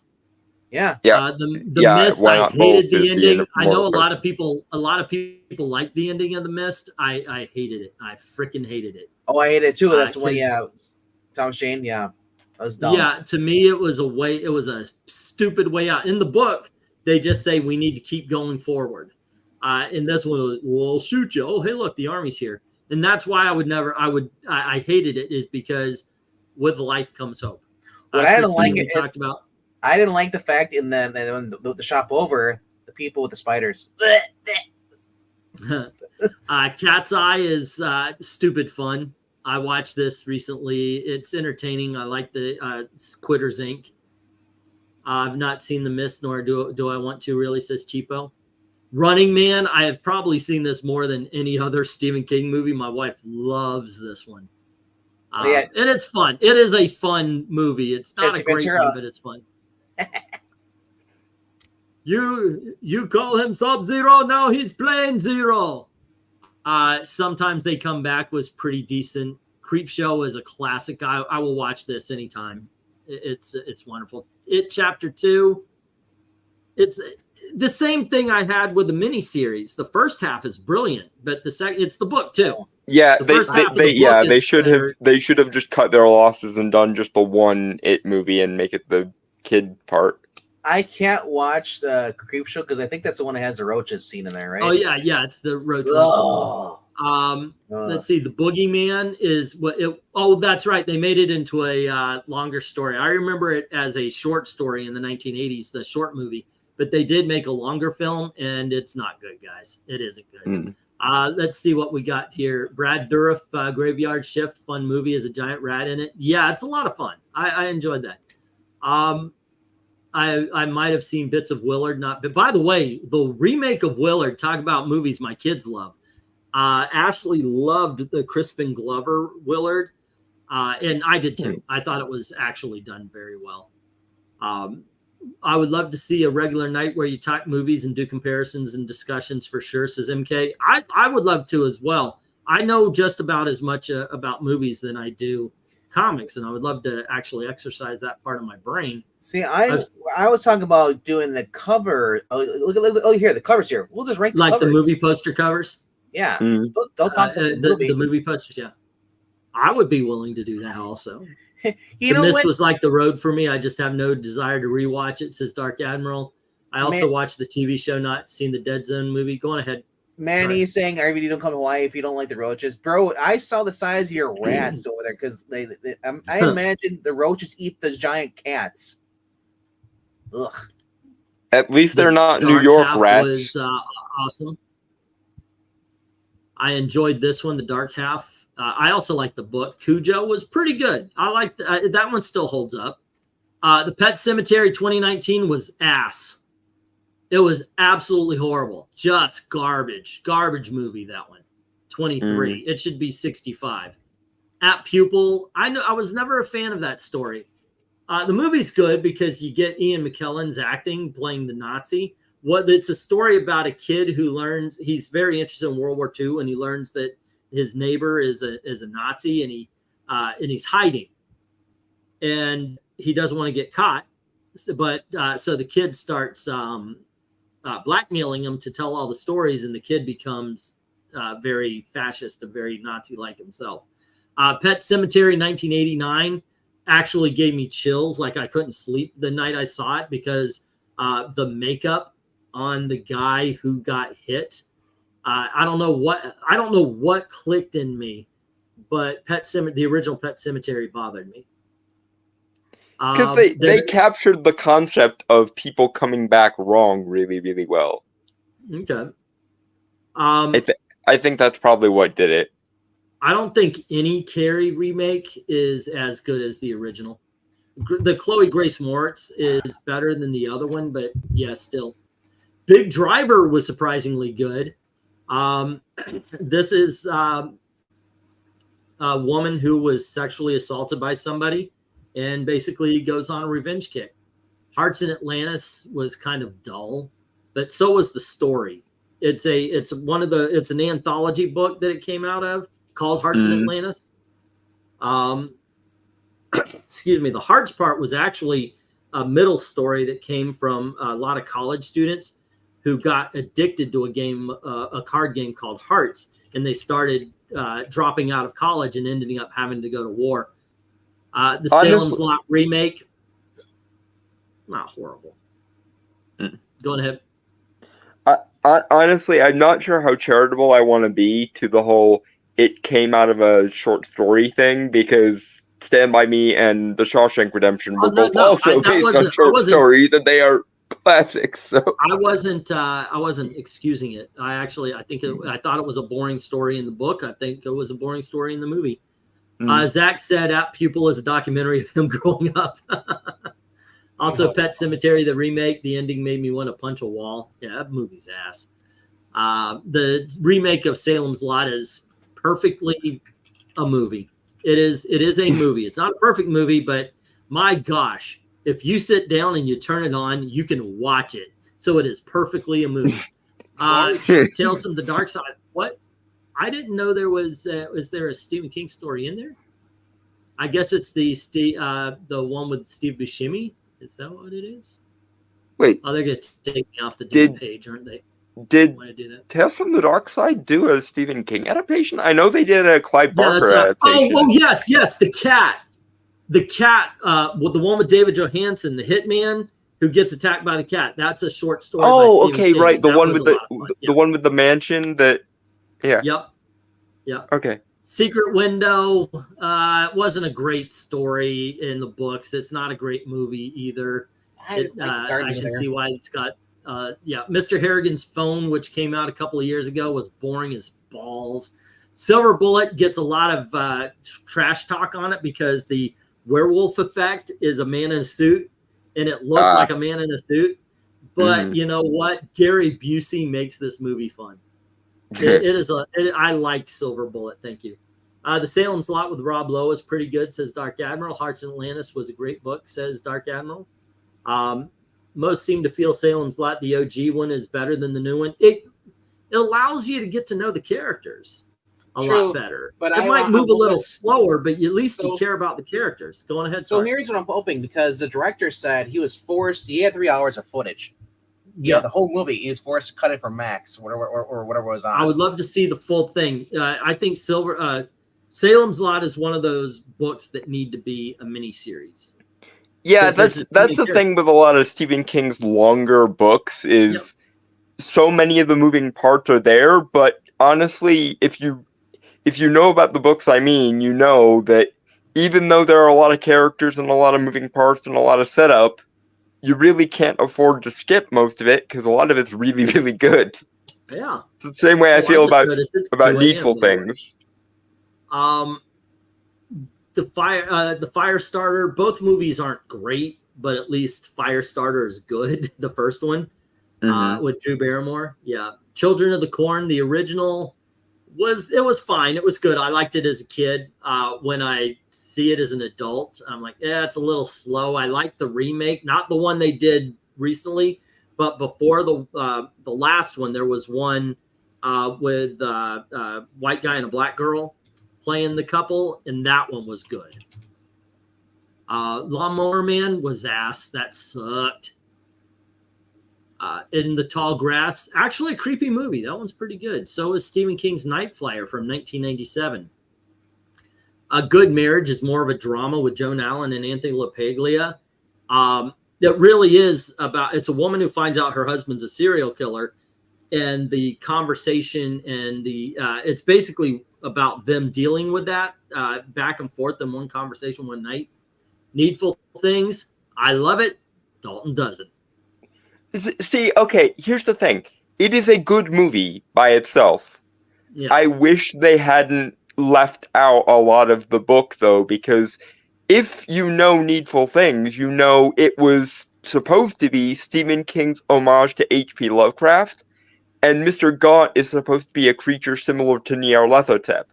And instead, they just make him the devil. And that's... Dalton, do you watch movies first, or you read the books first? It depends. In the case of Needful Things, I actually watched the movie first because my friend, who is a much more massive Stephen King fan than I, got me into reading Stephen King because he described the plot of Needful Things, and then we watched the movie, and then I was like, okay, I've got to read this book, and the book is so much better. So before you read the book, did you like the movie? No, like I say, I don't dislike the Needful Things movie. I wish there was a universe where they tried to lean into the magical and Lovecraftian aspects of it instead of leaving all of that on the cutting room floor and making him just a generic devil. Max von Sydow was amazing as Mr. Gaunt. It's just the Mr. Gaunt he played was the devil instead of Nyarlathotep, and that's some not right. Chat here, guys. I was just say real quickly. The reason I brought it up because when I watch a movie first, I may like it, but then I go to read the book, then all of a sudden I don't like the movie anymore. That's actually why I like to watch the movie before reading a book, because if you watch the movie and you like it, then you read the book and you get so much more story. If you do it the other way, it's like cutting down. Silver Bullet is a favorite of mine, says Dark Admiral. I wanted an uncle like Busey when I was a kid. As an adult, maybe not so much, but at least it's real life Busey. Yeah, right. I wanted that wheelchair motorcycle, not to live in a wheelchair, but yeah. So what you're saying is I should get one. Was very sci-fi. To say again. I said, so you're saying I should get one then? Yes, I think you should make your wheelchair a gas-powered one. Ooh. Yeah. The original Pet Cemetery bothered me, even though I really like the book, says Vincent. Boy, Lawnmower Man, I recall seeing that one in a movie theater. It was ass. It was really bad. There was a Lawnmower Man too. I can't recommend that either. From the Buick 8, that's actually the Stephen King book that I was reading before we moved. I can't find it. When I find it, I will resume it. I actually like Dreamcatcher. I think that movie gets too much hate. I agree. It's not horrible, but it's not great either. I prefer Dreamweaver. As a kid, says E. Well, obviously, I'm a bit older than E, says Vincent. I'm 54, by the way, if anybody was wondering. Let me get to the list again. All right. Sleepwalkers was an original Stephen King script, and it was really bad. I did not care. It's about cat people, and it wasn't very. It was not cat. At least it's not Tommy Knockers. That's the best I can say for it. Dreamcatcher, we talked about that. I enjoyed it. I don't think it deserves the hate, but it's not great. The Mangler is bad, but it's like it was made for $2.50 and the promise of a handshake. It was not very. It was not. No, it wasn't. It wasn't. Knockers and handshakes. What? Surprisingly, this is not an actual Stephen King book. It's a sequel to it, basically, or a prequel. It's not horrible. The Rage Carry 2, that Riding the Bullet was good. Pet Cemetery, that's not. Once again, no Carrie's remake is worth it. Thinner was surprisingly good. I like that one. Anyway, never knew about this. I've never seen The Diary of Ellen Rimbar. Dark Tower. Oh, what a missed opportunity. All of the stuff that they've ever done with the Dark Tower is not good. Maximum Overdrive we talked about is something I will say that is actually good about Dark Tower. I don't know who had the idea to cast Matthew McConaughey as Randall Flagg, but that person deserves a raise, and we need to get him in all of the adaptations of Randall Flagg books. Well, the problem is they didn't do the books and they fucked up. It should not be a movie. It should be a Game of Thrones style HBO or something where you've got years to do these stories. Yeah. And again, the only good thing about Dark Tower was Matthew McConaughey being Randall Flagg is a stroke of fucking genius. The Cell was awesome. No, it wasn't. It was not good. Yeah, Matthew McConaughey makes a perfect devil. I don't know why you don't cast him more. This one was a miss. I liked the book, The Cell. This one fell short. I'm not doing the sequels because they're not based on books. Sometimes they come back for more. Once again, a sequel, no, but Creepshow 3. Graveyard Shift was the one that MARANYA was talking about. Notice how this got 0%. The Creepshow sequels, though, are really good, come to think of it. The second one was okay. The third one, not so much, in my opinion. But there you go. Anyway, we were talking about them, so I was kind of interested. There's the list. I don't know. I